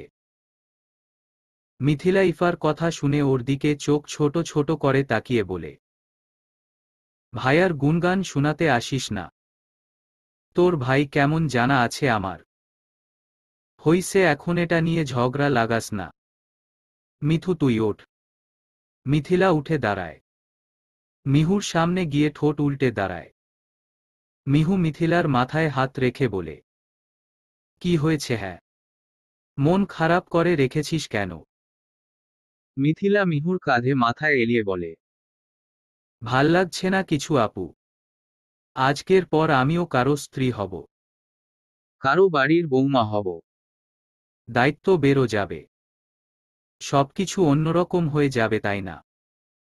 বিয়ের পর সবার জীবনই পাল্টে যায়। মিথিলা মিহুর কাঁধে মাথা দিয়ে চুপ থাকে। মিহু বোনকে কিছু বলে না। থাকুক কিছুক্ষণ। কিছুক্ষণ যেতে মিথিলাই মাথা উঠিয়ে নেয়। মিথিলা উঠতে মিহু শাড়ি হাতে নিয়ে বলে, এবার চল, তাড়াতাড়ি রেডি হতে হবে। একটু পরেই দেখিস ডাকাডাকি শুরু করবে। মিথিলা কোনো কথা না বলে চুপ থাকে। ইফা মিথিলাকে শাড়ি পরিয়ে দেয়। শাড়ি পরিয়ে হালকা মেকআপ করে দেয়। মিথিলাকে সাজিয়ে মিহু ওকে নিজের দিকে ঘুরায়। বোনের কপালে চুমু খেয়ে বলে, মাশাল্লাহ, এতটুকুতেই কত সুন্দর লাগছে আমার বোনটাকে। মিথিলা মিহুর কথা শুনে মৃদু হাসে। ইফা পাশ থেকে বলে ওঠে, আজকে তোকে খারাপ বলবো না, ভালোই লাগছে। মিথিলা ইফার দিকে আর চোখে তাকায়। ইফা মুখ ঘুরিয়ে নেয় তা দেখে। মিহু দুজনের কাণ্ড দেখে হেসে ফেলে। নিচ থেকে ডাক পড়তে মিহু ইফা মিথিলাকে নিচে নিয়ে যায়। মিহু মিথিলাকে নিয়ে ইয়াসের পাশে বসিয়ে দেয়। কয়েক ঘন্টার ব্যবধানে দুজনের বিয়ে পড়ানো হয়ে যায়। বিয়ে পড়ানো শেষে দুজনের নতুন জীবনের জন্য দোয়া করে সবাই। সুযোগ পেয়ে ইয়াস মিথিলার কানে ফিসফিস করে বলে, অবশেষে মিথুরানী তোমাকে আমার করে নিলাম। মিথিলা চমকাই আসেন তুমি সম্বোধনে। চমকে পাশে তাকায়। ঠোঁটে হাসি ফোটে। কোনো প্রিয় কিছু পাওয়ার পর মানুষ যে তৃপ্তির হাসি হাসে, মিথিলাও আজকে হাসছে। অন্ধকার বদ্ধরুমে আটক করে রাখা হয়েছে একটি যুবককে। সে বদ্ধ ঘরের ভিতর থেকে চিল্লিয়েই যাচ্ছে। কারো কোনো সারা শব্দ পাচ্ছে। সে একাধারে দরজাটা খুলে দিতে বলছে। কেউই তার কথা শুনছে না। অবশেষে ব্যর্থ হয়ে সে ডাকাডাকি বন্ধ করে দেয়। স্থির হয়ে বসে থাকে সেখানেই। রাগে তার মাথার রগ ফুলে উঠেছে। কোন সাপুত্রে এত বড় সাহস এই ইমনকে আটকে রেখেছে? একবার জানতে পারি খতম করে দিব একদম। ইমন দাঁত কটমট করে কথাটা আওড়িয়ে আশেপাশে তাকায়। তেমন কিছু হাতের নাগালে পায় না। নিজের হাতটাই সজোরে বাড়ি লাগায় দেওয়ালে। রাগে ফুঁসতে থাকে ওখানে বসেই। কিছুক্ষণ পরে কেউ দরজাটা খট করে খুলে ফেলে। বাইরে থেকে আলো এসে উকি দেয় অন্ধকার রুমটিতে। ইমন সামনে তাকায়, চোখ ছোট ছোট করে। সামনে থাকা ব্যক্তিটিকে দেখার চেষ্টা করে। বাইরে থেকে আলো ওর চোখে পড়ায় লোকটাকে দেখতে পারছে না। হঠাৎ রুমের লাইট জ্বলে ওঠে। ইমন সামনে তাকায়। সামনে থাকা ব্যক্তিটিকে দেখে প্রশ্ন করে, কে আপনি? আকাশ এগিয়ে যায়। সোজা ইমনের সামনে গিয়ে দাঁড়ায়। ইমন ততক্ষণে উঠে দাঁড়িয়েছে। আকাশ ইমনের সামনে দাঁড়িয়ে দুটো চর বসিয়ে দেয় ওর গালে। ইমন দুকদম পিছিয়ে যায়, হঠাৎ চর পোড়ায়। তারপর হুংহার ছেড়ে বলে, এই কে তুই? সাহস কি করে হয় আমার গায়ে হাত দেওয়ার? চিনিস তুই আমাকে? তোর অবস্থা কি করতে পারি ধারণা কাছে তোর? আকাশ বাঁকা হাসে। ইমনের সামনে গিয়ে হাত ঝাড়া দিয়ে বলে, আমার কি অবস্থা হবে সেটা পরে দেখা যাবে। এখন তোর কি অবস্থা হবে আগে সেটা ভাব তুই। আমার কি অবস্থা হবে মানে? এটা কোথায় নিয়ে এসেছিস আমায়? কোন জায়গা এটা? আরে আরে স্টোর রুম এটা। ভয় পাওয়ার কিচ্ছু নেই। আর এই বাড়িতেও কেউ থাকে না, আমি যদি তোকে মেরেও ফেলি কোনো কাকপক্ষীও টের পাবে না। ইমন এবার একটু ঘাবড়ে যায়। একটু ভীত কণ্ঠেই প্রশ্ন করে, আপনার সাথে আমার কি শত্রুতা? আপনি আমাকে মারবেন কেন? আকাশ একটা চেয়ার পেতে বসে বলে, তোর সাথে আমার কোনো শত্রুতা নেই। তবে কি? আমার একটা অতি প্রিয় জিনিসকে তুই আঘাত করতে যাচ্ছিলি। ইমন ভ্রু কুঁচকে নেয়। আকাশের প্রিয় জিনিস মানে বুঝতে পারছে নাও। আর এর আগে আকাশের সাথে ওর দেখাও হয়নি। তাহলে ও কিভাবে আকাশের প্রিয় জিনিসকে আঘাত করতে যাবে এটা বুঝছে না ইমন। সে নিশ্চিত হতে প্রশ্ন ছুড়ে, আপনার প্রিয় জিনিস মানে? আপনার প্রিয় জিনিসকে কেন আমি আঘাত করতে যাব? ইফাকে ভালোবাসিস? ইমনের চোখের দিকে চোখ রেখে বলে উঠল আকাশ। আকাশের দৃষ্টিতে রাগ স্পষ্ট দেখা যাচ্ছে। ইমন একটু ঘাবড়ে যায়। উত্তর না দিয়ে পাল্টা প্রশ্ন করে, ইফা আপনার কি হয়? আমি তোকে কি জিজ্ঞেস করছি? আগে সেটা বল। ইমন কিছুক্ষণ চুপ থাকে। আকাশের থেকে দৃষ্টি অন্যদিক ঘুরিয়ে বলল, হ্যাঁ, ভালোবাসি আমি ওকে। আপনি এসব কেন জিজ্ঞেস করছেন? আচ্ছা, ইফাকে ভালোবাসিস তুই? এটা কি সত্যি? ইমন ভ্রু গুটিয়ে নেয়। সত্যি ভালোবাসি কি না মানে? ইফাকে আমি ভালোবাসি কি না বাসি না এটা আপনি ইফাকে জিজ্ঞেস করে দেখতে পারেন। আর ইফা আপনার কি হয়? আপনাকে তো চিনছি না। আমি ইফার কি হই না হই সেটা পরে জানবি। আর ইফাকে যদি তুই সত্যি ভালোবাসিস তাহলে সুমিকে। ইমন চমকে তাকায় আকাশের দিকে। কয়েকটা ঢোক গিলে বলে, সুমির খবর আপনি কিভাবে জানলেন? আকাশ বাঁকা হাসে।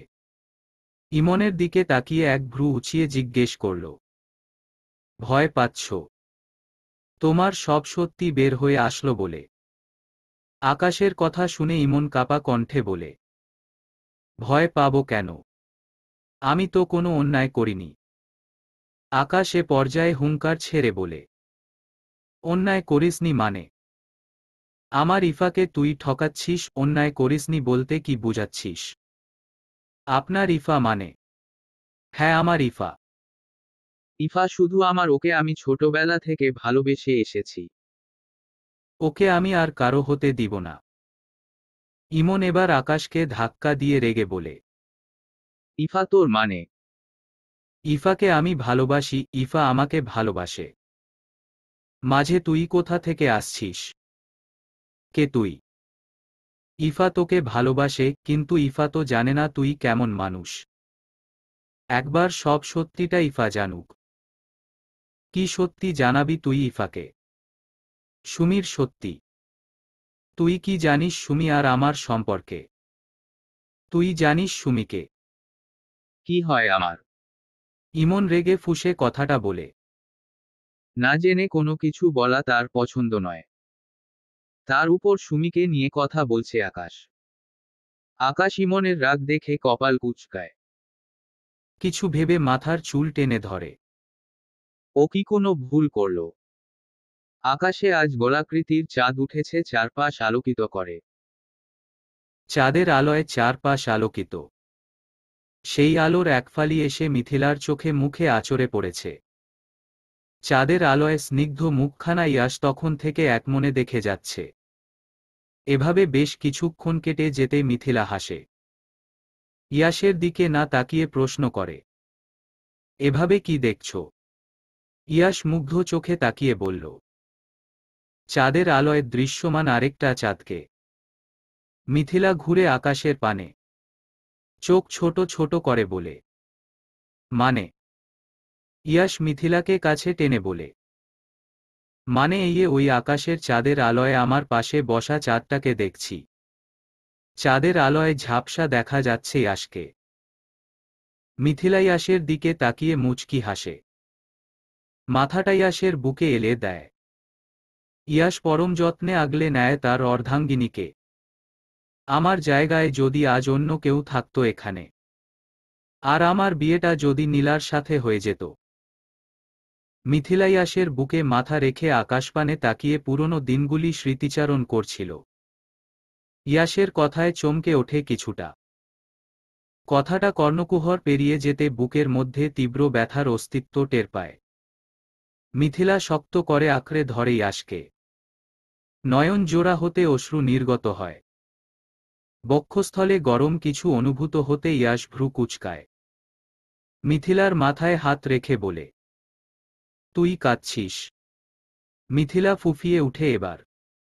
অস্পষ্ট স্বরে বিড়বিড় করে, তুমি শুধু আমার ইয়াস ভাইয়া, তোমার পাশে আমি অন্য কাউকে মানতে পারবো না। মরে যাব আমি। ভালোবাসি তোমাকে। ইয়াস কথাটা স্পষ্ট বুঝতে পারে না। মিথিলার মাথা উঠিয়ে চোখের পানি মুছিয়ে দেয়। কাঁদছিস কেন পাগলি? এই ইয়াস শুধু তোরই। আর এই ইয়াসও শুধু তোকেই ভালোবাসে। মিথিলা একটু শান্ত হয়। ইয়াসের পানে তাকিয়ে থাকে এক ধ্যানে। কিছুক্ষণ এভাবে অতিক্রম হতে একটা মিথিলা একটা অপ্রস্তুত কাজ করে বসে। ইয়াস চোখ বড় করে তাকায় মিথিলার দিকে। মিথিলার সেদিকে কোনো ধ্যান নেই। সে নিজের কাজে ব্যস্ত। কয়েক মিনিট যেতে মিথিলা সরে আসে। রেগে উঠে চলে আসে ঘরে। ইয়াশ মিথিলার পিছু পিছু আসে। মিথিলা কি করে ও তাই দেখছে। মিথিলা ইয়াশক দেখেও না দেখার ভান করে। রুমের লাইট অফ করে দিয়ে এসে কাঁথা মুড়ি দিয়ে শুয়ে পড়ে। ইয়াশ কয়েক সেকেন্ড ওখানে দাঁড়িয়ে থাকে ও এসে শুয়ে পড়ে মিথিলার পাশে। মিথিলার কাছে গিয়ে ওর গায়ে দেওয়া কাঁথার ভিতর ঢুকে পড়ে মিথিলার কোমর জড়িয়ে ধরে। ইয়াশের স্পর্শ পেতে মিথিলার রাগ হয় ও ইয়াশের হাত ঝাপটা মেরে সরিয়ে দেয়। ইয়াশ আবার ধরতে মিথিলা আবার সরিয়ে দিয়ে রেগে বলে উঠল, ধরবে না আমাকে? ইয়াশ কিছুক্ষণ চুপ থেকে বলল, তুই যে তখন আমাকে কিস করলি আমি কিছু বলেছি? আমি কি একবারও না করেছি? কিছু বলনি, আবার রেসপন্সও করনি তো তুমি বিরক্ত হইছ নিশ্চয়ই। ইয়াশ মিথিলাকে ওর দিকে ঘুরিয়ে চোখ ছোট ছোট করে বলে, আসলেই মেয়েরা একটু বেশি বুঝে জানিস। মিথিলা ইয়াশের কথার পাত্তা না দিয়ে উল্টো দিকে ঘুরে যায়। আজাইরা সব কথা নিয়ে আসছে। মিথিলাকে ঘুরতে দেখে ইয়াশ আর কিছু বলে না। বেশ কিছুক্ষণ দুজন নিশ্চুপ। মিথিলার এবার বিরক্ত লাগে। উঠে পড়ে শোয়া থেকে ইয়াশের দিকে তাকিয়ে রাগে ফুঁসতে থাকে। ইয়াশ চোখ খুলে মিথিলার দিকে তাকিয়ে ভ্রু নাচায়। মিথিলা ইয়াশের হাত ধরে টেনে তুলে বলে, এই আজকে আমাদের বাসর না। ইয়াশ এক ভ্রু উঁচিয়ে বলে, তো তো মানে তো মানে আজকে আমাদের বাসর জন্য কি তুই আমাকে কিছু করতে দিবি? মিথিলার মেজাজ বিগড়ে যায়। বিড়বিড় করে, আনরোমান্টিক। ধপ করে শব্দ করে আবার শুয়ে পড়ে। ইয়াশ চোখ বাঁকিয়ে তাকায়। বিছানা থেকে নেমে যায়। রুমের লাইট অন করে ওয়াশরুমে যায়। মিথিলা বিরক্ত হয়, ওয়াশরুমের যাবে এখানে রুমের লাইট অন করার কি আছে? নাটক শুরু করছে এই ছেলেটা। মিনিটখানিক যেতে ইয়াশ বেরিয়ে আসে। লাইট না নিভিয়ে মিথিলার পাশে এসে শুয়ে পড়ে। মিথিলা কপাল কুঁচকে ইয়াশের দিকে তাকিয়ে বলে, লাইট বন্ধ করলে না কেন? বন্ধ করে দিয়ে এসে না হলে আমার ঘুম হয় না। যার অসুবিধে হয় সে বন্ধ করে দিয়ে আসতে পারে। আমার অসুবিধে হচ্ছে না তাই বন্ধ করতেও পারবো না। মানে কি এসবের? ইয়াশ কথা না বলে মুড়ি দিয়ে শুয়ে পড়ে। মিথিলা ইয়াশকে কাঁথা মুড়ি দিতে দেখে গলা টেপার মতো করে হাত বাড়িয়ে দেয়। ইয়াশ মাথা বের করে ভ্রু নাচায়।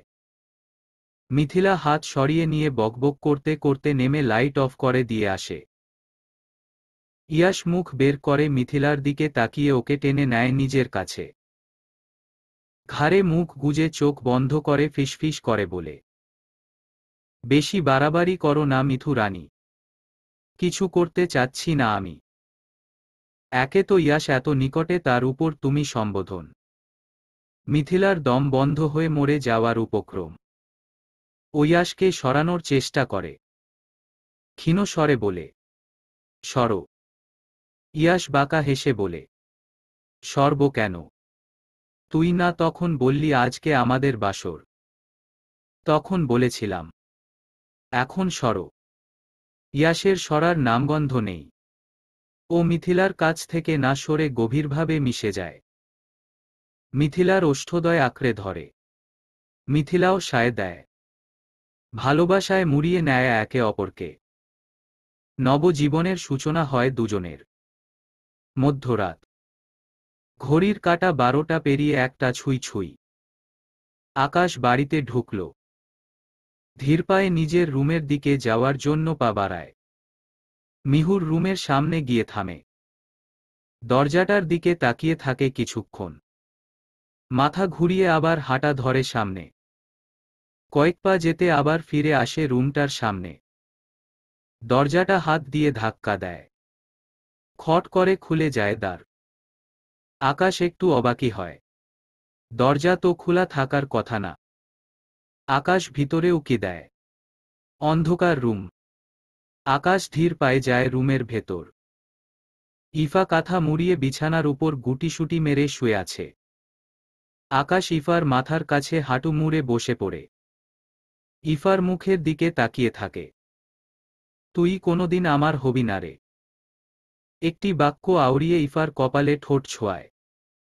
এক ফোঁটা অশ্রু গড়ায় গাল বেয়ে। ইফার মুখের উপর তা পড়তে ও একটু নড়ে ওঠে।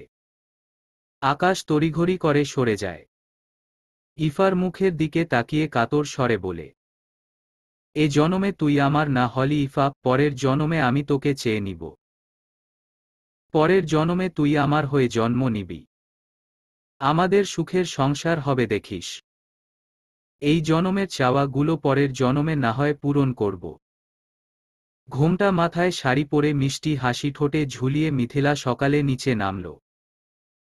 নিচে নামতে তার ঠোঁটের কোণায় লেগে থাকা হাসিটা গায়েব হয়ে গেল। সবার দিকে নজর বুলিয়ে তিতলি হকের কাছে গিয়ে দাঁড়াল মিথিলা। ভ্রু গুটিয়ে জিজ্ঞেস করল, কি হয়েছে মা? সবাই এমন করে রাখছ কেন মুখ? তিতলি হক মেয়ের দিকে চোখ বুলান। মুগ্ধ হয়ে তাকিয়ে থাকেন। শাড়িতে একটু বেশি সুন্দর লাগছে হয়তো মেয়েকে। সে চোখ ফিরিয়ে নেন। মায়েদের নজর লাগে বেশি। ভরাট গলায় বলেন, আকাশ চলে গেছে। মিথিলা নিশ্চিত হওয়ার জন্য আবার জিজ্ঞেস করে, আকাশ ভাইয়া চলে গেছে কোথায়? ওদের দেশে যে বাড়িটা আছে ওটায় চলে গেছে, আর কালকে নাকি বিদেশ চলে যাবে একেবারে। মিথিলা ভ্রু কুচকায়। হঠাৎ আকাশের কি হলো বুঝে আসে না মিথিলার। সে তিতলি হককে প্রশ্ন করে, ভাইয়া হঠাৎ চলে গেল কেন? কি হয়েছে? কথাটা বলে মিথিলা আবার নিজ ভাবনায় মত্ত হয়। কিছুই বুঝতে পারতেছে না সে। তিতলি হক পাশে কি বলছে কানে ঢুকছে না ওর। ও কোনো দিক না তাকিয়ে নিজের রুমের দিকে ছুট লাগায়। এত তাড়াতাড়ি হেরে গেলি? ফোনের ওপাশ থেকে ভরাট গলার স্বর ভেসে আছে। সে অন্য কাউকে ভালোবাসে। ছেলেটাও ওকে অনেক ভালোবাসে। আমি তাদের মাঝে তৃতীয় কোনো ব্যক্তি হতে চাই না। ইয়াস কথাটা শুনে কিছুক্ষণ স্থির থেকে বলে, ইফা ওই ছেলের সাথে থাকলে তুই ভালো থাকবি তো? আকাশ মৃদু হাসি ফোটায় ঠোঁটে। ভরাট কণ্ঠে বলে, আমি ইফাকে ভালোবাসি। ও ভালো থাকুক সেটাই চাই। আর ও ইমনের সাথে ভালো থাকবে। ভালোবাসে ওই মনকে। আমার সাথে থাকলে ও ভালো থাকবে না। আর যাকে আমি ভালোবাসি তার খারাপটা চাইব কিভাবে? তার কষ্ট দেখার ক্ষমতা আমার নেই। ভালো থাকুন সে অন্যের ভালোবাসায়। ইয়াস আকাশের কথাগুলো শুনে চুপ থাকে। বেশ কিছুক্ষণ অতিক্রম হতেও ইয়াস যখন কথা বলে না আকাশ দীর্ঘশ্বাস ফেলে ওপাশ থেকে ফোন কেটে দেয়। আকাশ ফোন কাটতে ইয়াস মুঠোফোনটা কান থেকে নামিয়ে নেয়। তাকিয়ে থাকে সেদিকে। তখন মিথিলা রুমে প্রবেশ করে। ইয়াসের সামনে দাঁড়িয়ে বলে, আকাশ ভাইয়া চলে গেছে। জানি। ইয়াসের ছোট্ট উত্তর। মিথিলা ভ্রু গোটায়। ইয়াস শান্তশিষ্ঠ। মিথিলা আবার বলল, আমি জানি আকাশ ভাইয়া ইফাকে ভালোবাসে। ওদের দুজনের মধ্যে কি কিছু হয়েছে? মিথিলা কথাটা বলে ইয়াসের উত্তরের অপেক্ষা করে। ইয়াস কিছু না বলে মিথিলার পাশ কেটে ওয়াশরুমে চলে যায়। মিথিলা ইয়াসের চলে যাওয়া দেখে মুখ বাঁকায়। ইফার কথা মাথায় আসতে ও ইফার রুমের দিকে হাঁটা ধরে। দরজা ভিতর থেকে আটকানো থাকায় মিথিলা ফিরে আসে আবার নিজের রুমে। ফোন হাতে নিয়ে আকাশকে ফোন করে।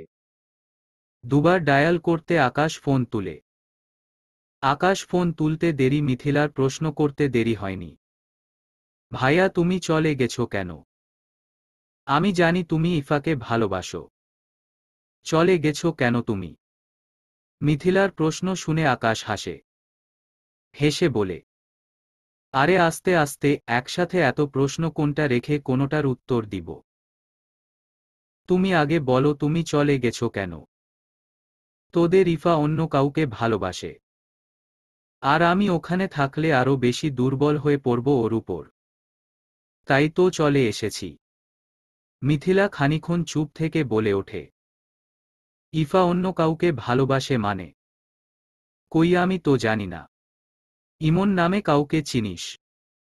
মিথিলা একটু ভেবে বলে, হুম, ইমন ভাইয়া ভার্সিটিতে পড়ছে। ওকেই ভালোবাসে। মিথিলা কিছু বলার আগে ইয়াশ ওয়াশরুম থেকে বের হয়। মিথিলাকে ফোনে কথা বলতে দেখে প্রশ্ন করে, কার সাথে কথা বলছিস? মিথিলা মাথা ঘুরিয়ে ইয়াশের দিকে তাকিয়ে বলে, আকাশ ভাইয়ার সাথে। ইয়াশ মিথিলার সামনে এসে হাত থেকে ফোনটা কেড়ে নেয়। ফোনটা নিয়ে রাগী কণ্ঠে বলে, তুই আর আমাদের কাউকে ফোন দিবি না। কথাটা বলে ইয়াশ ফোনটা কেটে দিয়ে ফোনটা বিছানায় ছুঁড়ে মারে। মিথিলা চমকে ওঠে কিঞ্চিত। হঠাৎ রাগের কারণ বুঝল না। মিথিলা কিছু বলার আগে ইয়াশ আবার রাগী স্বরে বলে, আর কোনোদিন ফোন দিবি না ওকে। কথাটা বলে ইয়াশ বেরিয়ে যায়। মিথিলা বিছানায় বসে ভাবনায় ডুব দেয়। ইফা ইমনকে ভালোবাসে। কই, ওর তো কখনো মনে হয়নি। তবে কি সবটা ওর অগোচরে হয়েছে? ও কিছু টের পেল না। কি বলে সম্বোধন করব তোমায়? তুমি তো আমার প্রিয়র থেকেও প্রিয়। তোমাকে প্রিয় বলে সম্বোধন করলে তো খুব কম হয়ে যাবে। আচ্ছা বিষাদিনী, আমাকে ভালোবাসলে কি খুব ক্ষতি হয়ে যেত? একটু ভালোবাসতে আমায়। সবটা উজাড় করে দিতাম তোমার জন্য। জানো, যখন ভাবি তোমাকে আমি ব্যতীত অন্য কেউ স্পর্শ করবে, অন্য কেউ তোমার হাত ধরে হাঁটবে, অন্য কেউ তোমার সাথে থাকবে, এতটুকু লিখতে হাতের কলম থামিয়ে ফেলে। আর হাত চলছে না। টুপ করে এক ফোঁটা অশ্রু পড়ে অর্ধ লেখা চিঠিটির উপর। আকাশ চোখের পানির ফোঁটাটার দিকে তাকিয়ে থাকে এক দৃষ্টিতে। এই ইফা, এত কষ্ট হচ্ছে কেন আমার? মরে যাচ্ছি আমি। ভালোবাসায় এত কষ্ট কেন রে? তুই অন্য কারো হবি। আমার হলে কি খুব ক্ষতি হতো? খোদা তোকে আমার ভাগ্যে কেন লিখল না? এই ইফা হয়ে জানা আমার। সবটা দিয়ে আগলে রাখব তোকে। কখনো কষ্ট পেতে দিব না। কখনো না। কথাগুলো বলে আকাশ চোখ বন্ধ করে। দু ফোঁটা আশ্রুকণা আখিদয়ে ভেদ করে গাল বেয়ে নিচে পড়ে। চিঠিটি আরো ভিজে, লেখাগুলো এবড়োখেবড়ো হয়ে যায়। হসপিটালের করিডোরে বিধ্বস্ত অবস্থায় বসে আছে ইফা। মিথিলা তার পাশে বসে ইফাকে জড়িয়ে ধরে মাথায় হাত বুলিয়ে দিয়ে যাচ্ছে। ইয়াশ দুজনের সামনে দেয়ালে হেলান দিয়ে বোনের অবস্থা দেখছে। ইফা একটু পরপর ফুফিয়ে উঠে মিথিলাকে শক্ত করে জড়িয়ে ধরে বলে, আপু এমন কেন হলো? ইফা এতটুকু বলে শ্বাস ফেলে। মিথিলার বুকে মাথা গুজে কেঁদে দেয়। বলে, মিথু আপু, জানো কালকে রাতে ও আমার সাথে কিভাবে যেন কথা বলছিল। ও মনে হয় আমার উপর রেগেছিল। কিন্তু আমি তো কিছু করিনি। আচ্ছা, আমার উপর রাগ করে কি ও নিজের এই অবস্থা করেছে? এই আপু, ওকে ঠিক হয়ে যেতে বলো না। মিথিলা ইফার মাথা উঠিয়ে চোখ মুছিয়ে বলল, একটু শান্ত হয় ইফু। কিছু হবে না ইমন ভাইয়ার। আর অ্যাক্সিডেন্টটা একটা দুর্ঘটনা। দোয়া কর ইমন ভাইয়া ঠিক হয়ে যাবে। ইফা মিথিলার দিকে এক দৃষ্টিতে তাকিয়ে থাকে কিছুক্ষণ। মিথিলার বুকে মাথা গুজে দেয়। নিঃশব্দে চোখের পানি ফেলে। ইয়াশ হসপিটালে আসার পর থেকে একটা কথাও বলেনি। এসেছিল সেই 6টা-7টার দিকে, এখন ঘড়ির কাঁটা 9টায় গিয়ে থেমেছে। ইয়াশ ইফা আর মিথিলার সামনে গিয়ে বসে এবার ইফার কাঁধে হাত রাখে। ইফা মাথা তুলে ইয়াশের দিকে তাকিয়ে ইয়াশকে জড়িয়ে ধরে। ইয়াশ বোনকে আগলে ধরে বলে, সব ঠিক হয়ে যাবে, চিন্তা করিস না। ইফা মাথা নাড়ায়। ইয়াশ মিথিলাকে ইফাকে ধরতে বলে ও ওখান থেকে উঠে দাঁড়ায়। সেই কখন ইমনের 2 বন্ধুকে পাঠিয়েছিল রক্তের ব্যবস্থা করতে, এখনো খবর নেই কারো। এদিকে ডাক্তার তারা দিয়ে যাচ্ছেন। এরকম হলে ছেলেটাকে বাঁচানো মুশকিল হয়ে যাবে। ইয়াশ হেঁটে সামনে আগায়। তখন দুজন আসে হাঁপিয়ে। দুজনকে দেখে ইয়াশ থেমে যায়। জিজ্ঞেস করে, রক্ত পেয়েছ? দুজন মাথা নিচু করে নেয়। সবুজ ধরা গলায় বলে, পাইনি ভাইয়া। মাথা উঠিয়ে ইয়াশের দিকে তাকায়। অশ্রুসিক্ত নয়নে ধরা কণ্ঠে আবার বলে ওঠে, আমরা কি ইমনকে বাঁচাতে পারবো না? ভাইয়া, ওর বাবা মাকে কি জবাব দিব আমরা? ওর কিছু হয়ে গেলে তাদের কি হবে? এই এক ছেলে ছাড়া তাদের তো কিছুই নেই। ইয়াশ সবুজের কাঁধে হাত রাখে আশ্বস্ত করে বলে, ঠিক হয়ে যাবে সব। আমি দেখছি। ইয়াশের কথা শেষ হতে আকাশ আসে ওখানে। আকাশকে দেখে ইমনের দু বন্ধু সবুজ তামিম আকাশের দিকে এগিয়ে যায়। তামিম রেগে বলে, আপনি এখানে কি করছেন? আপনিই তো কালকে রাতে ইমনকে আমাদের কাছে ছেড়ে দিয়ে গেলেন। তারপর থেকেই ও কেমন বিহেভ করছিল, কি করছিলেন আপনি আমাদের বন্ধুর সাথে?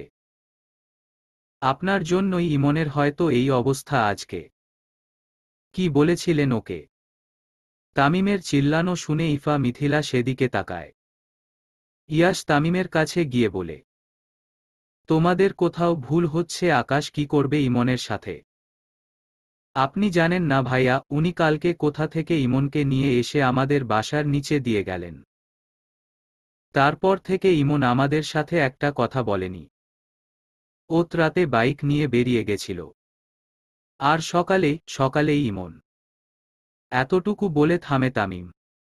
আকাশের দিকে তাকিয়ে আকাশের শার্টের কলার চেপে ধরে হুঙ্কার দিয়ে বলে, আমার বন্ধুর যদি কিছু হয় তাহলে আপনাকে কিন্তু আমরা ছাড়ব না মিস্টার। ইয়াশ তামিমের থেকে আকাশের কলার ছাড়িয়ে ধমকে বলে, তোমাদের এখন ঝগড়া করার সময়। ওদিকে তোমাদের বন্ধু কেমন আছে সেটা রক্ত জোগাড় করতে হবে তো। চলো আমার সাথে। ইয়াশ তামিমকে টেনে ওখান থেকে নিয়ে আসে। তিনজন আবার বেরিয়ে পড়ে। ইফা এতক্ষণ চুপ করে সব শুনছিল। ওরা যেতে ইফা আস্তে আস্তে হেঁটে আকাশের কাছে যায়। আকাশের সামনে দাঁড়িয়ে চেয়ে থাকে আকাশের পানে কিছুক্ষণ। হঠাৎ আকাশের গালে নরম হাতের চড় পড়ে। আকাশ কিছুটা অবাক সাথে চমকে ইফার দিকে তাকায়। আকাশ তাকাতে ইফা চেঁচিয়ে বলতে লাগল, আজকে আপনার জন্য আমার ইমনের এই অবস্থা, তাই না? কি করেছেন আপনি আমার ইমনের সাথে? কি করেছেন বলেন? ইফা আকাশের বুকে ধাক্কা মারে আবোল তাবোল বলতে থাকে। মিথিলা ইফাকে আটকানোর চেষ্টা করছে কিন্তু ইফার থামার নাম নেই। সে এলোপাতাড়ি আকাশকে ধাক্কাতেই আছে। হঠাৎ ক্লান্ত দেহ নিস্তেজ হয়ে যায়। লুটিয়ে পড়ে মিথিলার উপর। মিথিলা ইফাকে ধরে ফেলে। অজ্ঞান হয়ে গেছে। দুর্বল শরীর নিয়ে যে রাগ দেখাতে আসে। আকাশ কথাটা বলে ইফাকে কোলে তুলে নেয়। ফাঁকা কেবিনে নিয়ে বেডে শুইয়ে দেয়। মিথিলাকে রেখে ডক্টর ডাকতে যায়। মিথিলা ইফার মাথার কাছে টুল নিয়ে বসে ইফার মাথায় হাত বুলিয়ে দিতে থাকে। কি একটা অবস্থায় আছে। তার উপর বাড়ির কাউকে জানানো হয়নি কিছু। বাড়ির সবাইও তো টেনশন করছে হয়তো ওদের জন্য। মিথিলার ভাবনার মাঝে ডক্টর শহীদ আকাশ প্রবেশ করে। মিথিলা উঠে দাঁড়ায়। ডাক্তার ইফার পাশে বসে ইফাকে দেখে। শরীর দুর্বল বলে একটা স্যালাইন দিয়ে যায়। মিথিলা আকাশের দিকে তাকায়। আকাশকে কে খবর দিল সেটাই বুঝতে পারছে না। ও কি জিজ্ঞেস করবে একবার? মিথিলা এত কিছু না ভেবে জিজ্ঞেস করে ফেলে, ভাইয়া তুমি জানলে কিভাবে? মিথিলার সম্পূর্ণ কথা শেষ হবার আগে আকাশ বলে, ইয়াশ ভাইয়া টেক্সট করে বলেছিল। আচ্ছা বাহিরে চল, ও একটু একা নিরিবিলি থাকুক। মিথিলা ইয়াশের কথায় সায় দিয়ে বাহিরে চলে আসে। কিছুক্ষণ পর ইয়াশ আর ইমনের দুই বন্ধু ফিরে আসে। মিথিলা ইয়াশকে দেখে জিজ্ঞেস করে, পেয়েছ রক্ত? ইয়াশ মিথিলার দিকে তাকিয়ে শুধু দুদিকে মাথা নাড়ায়। আকাশ ইয়াশকে জিজ্ঞেস করে, কি রক্ত খুঁজছ তোমরা? রক্তের গ্রুপ। আপনি জেনে কি করবেন এসব? আর আপনি এখনো এখানে আছেন কোন সাহসে? সবুজ রেগে কথাটা বলতে ইয়াশ ওর কাঁধে হাত রেখে থামতে বলে। আকাশের দিকে তাকিয়ে বলে, এবি নেগেটিভ রক্তের গ্রুপ। তোরও কি? ইয়াশের কথা শেষ না হতে আকাশ বলে, রক্ত আমি দিব চল। আপনার রক্তের প্রয়োজন নেই আমাদের। তামিম কথাটা বলতে ইয়াশ রেগে যায় এবার। রেগে বলে, রক্ত কে দিচ্ছে তোমাদের কাছে সেটা ইম্পর্টেন্ট নাকি তোমার বন্ধুকে বাঁচানো কোনটা বেশি জরুরি? ইয়াশের কথায় তামিম মাথা নিচু করে নেয়। ইয়াশ আকাশকে সাথে নিয়ে যায়। ডক্টরারে বলে রক্ত দেওয়ার ব্যবস্থা করা হয়। আকাশকে নিয়ে যেতে ইয়াশ মিথিলার কাছে ফিরে আসে। বেশি খারাপ লাগছে।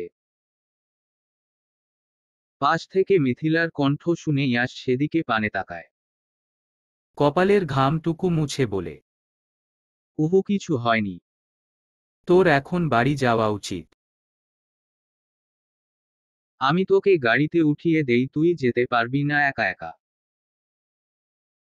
মিথিলা ওড়নার কোনা দিয়ে ইয়াশের কপালে লেগে থাকা অবশিষ্ট ঘামটুকু মুছে দিয়ে ইয়াশকে চেয়ারে বসায়। ওপাশে বসে পড়ে।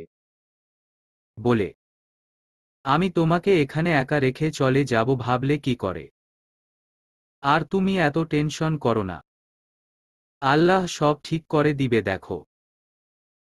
ইয়াশ স্ত্রীর দিকে মুগ্ধ দৃষ্টিতে তাকিয়ে থাকে। মুচকি হাসে মিথিলার কথা শুনে। সত্যি ওর ভাগ্যটা হয়তো অনেক ভালো, মিথিলার মতো বউ পেয়েছে ও। ইয়াশ মিথিলার কোলে মাথা রাখে। মিথিলা এদিক ওদিক তাকায়, মানুষ ছিল তবুও ইয়াশকে কিছু বলে না। ইয়াশের মাথার চুল টেনে দিতে থাকে। ইয়াশ আরাম পেয়ে চোখ বন্ধ করে নেয়। ইফা কোথায় রে? ইয়াশ হঠাৎ মাথা উঠিয়ে প্রশ্ন করে বসে। এতক্ষণ ওর ইফার কথা মাথায় ছিল না। চোখ লেগে আসছিল তখন ইফার কথা মাথায় আসে। এদিক ওদিক তাকিয়ে আবার একই প্রশ্ন করে। মিথিলা ইয়াশকে শান্ত হতে বলে। তারপর ইয়াশকে ওদের যাওয়ার পরের সব ঘটনা খুলে বলে। ইয়াশ সবটা শুনে কিছু বলে না, চুপ হয়ে যায়। আকাশের থেকে রক্ত নেওয়া শেষে ওকে অন্য কেবিনে শিফট করা হয়েছে। ইফার পাশের বেডে আকাশকে রাখা হইছে। আকাশ পিটপিট চোখ করে ঘাড়টা হালকা কাত করে ইফার দিকে তাকায়। এখনো চোখ বন্ধ করে আছে মেয়েটা। আকাশ কিছুক্ষণ তাকিয়ে থাকল সেদিকে এক দৃষ্টিতে। দরজা খোলার শব্দ হতে ও মাথা ঘুরিয়ে চোখ বন্ধ করে নেয়। মিথিলা ইয়াশ রুমে প্রবেশ করে, একবার ইফা আর একবার আকাশের দিকে তাকায়। ইয়াশ আকাশের পাশে গিয়ে আকাশকে ডাক দেয়। আকাশ চোখ খুলে ইয়াশের দিকে তাকিয়ে নরম গলায় বলে, তোমরা তো সেই সকাল থেকে রয়েছ এখানে, বাসায় যাও এখন। কিন্তু? কোনো কিন্তু না ভাইয়া, তোমরা যাও, আমি আছি তো। ইফার খেয়াল আমি রাখব, আর ইমনের দুই বন্ধুও তো আছেই। ইয়াশ কিছুক্ষণ ভেবে দেখল, আকাশ থাকতে ইফার কিছু হবে না। কিন্তু সমস্যা হচ্ছে আকাশও ধরতে গেলে এখন অসুস্থ, আবার মিথিলাও সকাল থেকে এখানে রয়েছে, বাড়িতে তো যেতে হবে। না হলে দেখা যাবে মিথিলা কখন অসুস্থ হয়ে যায়। ইয়াশকে এত চিন্তা করতে দেখে আকাশ হেসে বলে, আমার উপর তোমার বিশ্বাস নেই ভাইয়া? ইয়াশ মাথা নাড়িয়ে বলে, বিশ্বাস থাকবে না কেন? আসলে আসলে নকলের বাদ দেও, তোমরা যাও তো। দরকার পড়লে ফ্রেশ হয়ে আবার এসো। যাও। ইয়াশ মাথা ঝাঁকিয়ে সাবধানে থাকিস বলে মিথিলাকে নিয়ে বেরিয়ে পড়ে। মিথিলা ইয়াশ যেতে আকাশ আস্তে আস্তে উঠে বসে। মাথা ঘুরিয়ে ইফার মুখপানে তাকায়। কি মায়াবী সেই মুখ! আমারই যদি না হলি তাহলে এত মায়া ছড়াস কেন? তোর মায়ে যে আটকে যাচ্ছি আমি বারংবার। ইয়াশ মিথিলা বাড়িতে ঢুকতে প্রশ্নের সম্মুখীন হয় দুজন। ইকবাল হক ইয়াশকে গম্ভীর কণ্ঠে প্রশ্ন করে, সকাল থেকে তোমাদের খোঁজ নেই, কোথায় ছিলে? না ফোন ধরছিলে, আর না কেউ কিছু বলে গেছো। কোথায় ছিলে? হসপিটালে। ইয়াশ সোজাসাপটা বলে দেয়। ইয়াশের মুখে হসপিটাল কথা শুনে সবাই চমকে ওঠে। ইকবাল হক ভ্রু গুটিয়ে একটু ভীত কণ্ঠে জিজ্ঞেস করে, হসপিটালে কেন? কার কি হয়েছে? ওই ইফার। ইয়াশের পুরো কথা শেষ না করতে রুকমা হকের অস্থির কণ্ঠ কানে আসে সবার। ইফা কোথায়? আমার ইফা কোথায়? ইফার কিছু হয়নি তো? রুকমা হকের কথাটা কানে যেতে সবাই খেয়াল করল ইফা ইয়াশ মিথিলার সাথে নেই। ভয় পেয়ে গেল সবাই। আর ইফার কিছু হলে বাড়ির কেউ জানবে না কেন? তিতলি হক এবার ভীত কণ্ঠে বলে, ইফা ঠিক আছে তো ইয়াশ? আর ইফা কোথায়? ও তো সকাল থেকে বাড়িতে নেই। ইয়াশ সবাইকে শান্ত হতে বলে ইকবাল হকের দিকে তাকিয়ে বলে, ইফা একটা ছেলেকে ভালোবাসে। আর ওই ছেলেটার অ্যাক্সিডেন্ট হয়েছে সকালে। মিথিলা সকালে বাইরে বেরিয়েছিল, ইফার রুমের সামনে দিয়ে যাওয়ার সময় ওর কান্নার আওয়াজ শুনতে পায়। তারপর ইফা সবকিছু বলতে আমরা হসপিটালে যাই। আর তখন তোমাদের বলবো সেরকম পরিস্থিতি ছিল না। আর ইফা একটু সেন্সলেস হয়ে গেছে, ডক্টর দেখানো হয়েছে, শরীর দুর্বল ছিল আর অতিরিক্ত চিন্তা করাই অজ্ঞান হয়ে গিয়েছে। ঠিক আছে ও এখন? তোরা ইফাকে একা রেখে এসেছিস? আমার মেয়েটার কাছে আমাকে নিয়ে চল। এখনই যাব আমি। ইয়াশ রুকমা হকের কাছে গিয়ে রুকমা হককে শান্ত করে বলে, আকাশ আছে ওখানে, আর আমি ফ্রেশ হয়ে আসি, তোমাকে নিয়ে যাব যাওয়ার সময়। ছেলেটাকে? ইয়াশের কথার মাঝে ইকবাল হক প্রশ্ন করতে ইয়াশ বুঝে যায় ইকবাল হক কার কথা বলছেন। ও সহজভাবে বলে, ইফাদের কলেজের পাশের ভার্সিটিতে পড়ে। ছেলেটা ভালোই, বাবা মা গ্রামে থাকে, ও পড়াশোনার জন্য শহরে এসেছে। বাবা মায়ের খরচও চালায়, নিজের পড়াশোনার খরচও চালায় নিজ উপার্জনে। ইকবাল হক মাথা নাড়ায়। রুকমা হকের দিকে তাকিয়ে বকে, হসপিটালে যাব আমরা। তিতলি হক বলেন, আমিও যাব। ইয়াশ সবার দিকে তাকিয়ে তার কিছু বলে না। যাক তারা। ইয়াশ মিথিলাকে নিয়ে উপরে চলে যায়। এদিকে ইকবাল হক, রুকমা, তিতলি, আনোয়ারা, মইনুল হকও হসপিটালে যাওয়ার উদ্দেশ্য রওনা দেয়। আকাশ বেডে বসে ইফাকে দেখে যাচ্ছে সেই ঘণ্টাখানেক ধরে। যেন চোখ ফেরালে ইফা উধাও হয়ে যাবে। সেই চোখ যে ইফাতে নিবন্ধ হয়েছে, এক চুলো এদিক সেদিকে হয়নি। আকাশের মন বারবার বলে চলছে এই দেখাই হয়তো শেষ দেখা। আর হয়তো এই রমণীর দেখা পাবে না কখনো। আকাশ এবার উঠে দাঁড়ায়। ধীর পায়ে এগিয়ে যায় ইফার দিকে। ইফার মাথার কাছে বসে ওপর মাথায় হাত বুলিয়ে দেয়। ইফা হালকা নড়ে ওঠে। আকাশ হাসে, ইফার ললাট স্পর্শ করে তার কোমল ঠোঁটজোড়া। মাথা উঠিয়ে ইফার মুখের দিকে তাকায়। আকাশের চোখজোড়া ইফার মুখ জুড়ে বিচরণ করছে। বেহায়া চোখ বারবার ইফার গোলাপি ঠোঁটজোড়ায় গিয়ে আটকাচ্ছে। আকাশ সেদিকে থেকে দ্রুত নজর ফিরিয়ে নেয়। অন্যদিকে তাকিয়ে বিড়বিড় করে, বেহায়া হয়ে যাচ্ছে আমার চোখটা। তোর আশেপাশে আর থাকা যাবে না ইফা। ভালো থাকিস। আকাশ উঠে চলে যায় ওখান থেকে। আকাশ যাওয়ার মিনিট খানেক বাদে ইফার জ্ঞান ফিরে। ও পিটপিট করে চোখ খুলে তাকায়। মাথাটা কেমন ঝিম ধরে আছে। ডান হাতটা নাড়াতে হাতে ব্যথা অনুভূত হয়। ঘাড় ঘুরিয়ে হাতের দিকে তাকিয়ে দেখে ক্যানোলা লাগানো। ইফা বা হাত দিয়ে মাথা ধরে শুয়ে থাকে ওভাবেই। তার কিছুক্ষণ পরে হক বাড়ির সবাই প্রবেশ করে কেবিনে। ইকবাল হক গিয়ে মেয়ের মাথার কাছে বসেন। ইফা পাশে কারো অস্তিত্ব টের পেয়ে চোখ খুলে তাকায়। ইকবাল হককে দেখে অবাকই হয়। ইকবাল হক মেয়ের মাথায় হাত বুলিয়ে নরম কণ্ঠে বলেন, কেমন লাগছে এখন? ইফা সবার দিকে একবার নজর বুলিয়ে নেয়। ভাঙা কণ্ঠে বলে, এখন একটু ভালো লাগছে। রুকমা হক চোখের জল ফেলে মেয়ের দিকে তাকান। মেয়ে তার অনেক বড় হয়ে গেছে।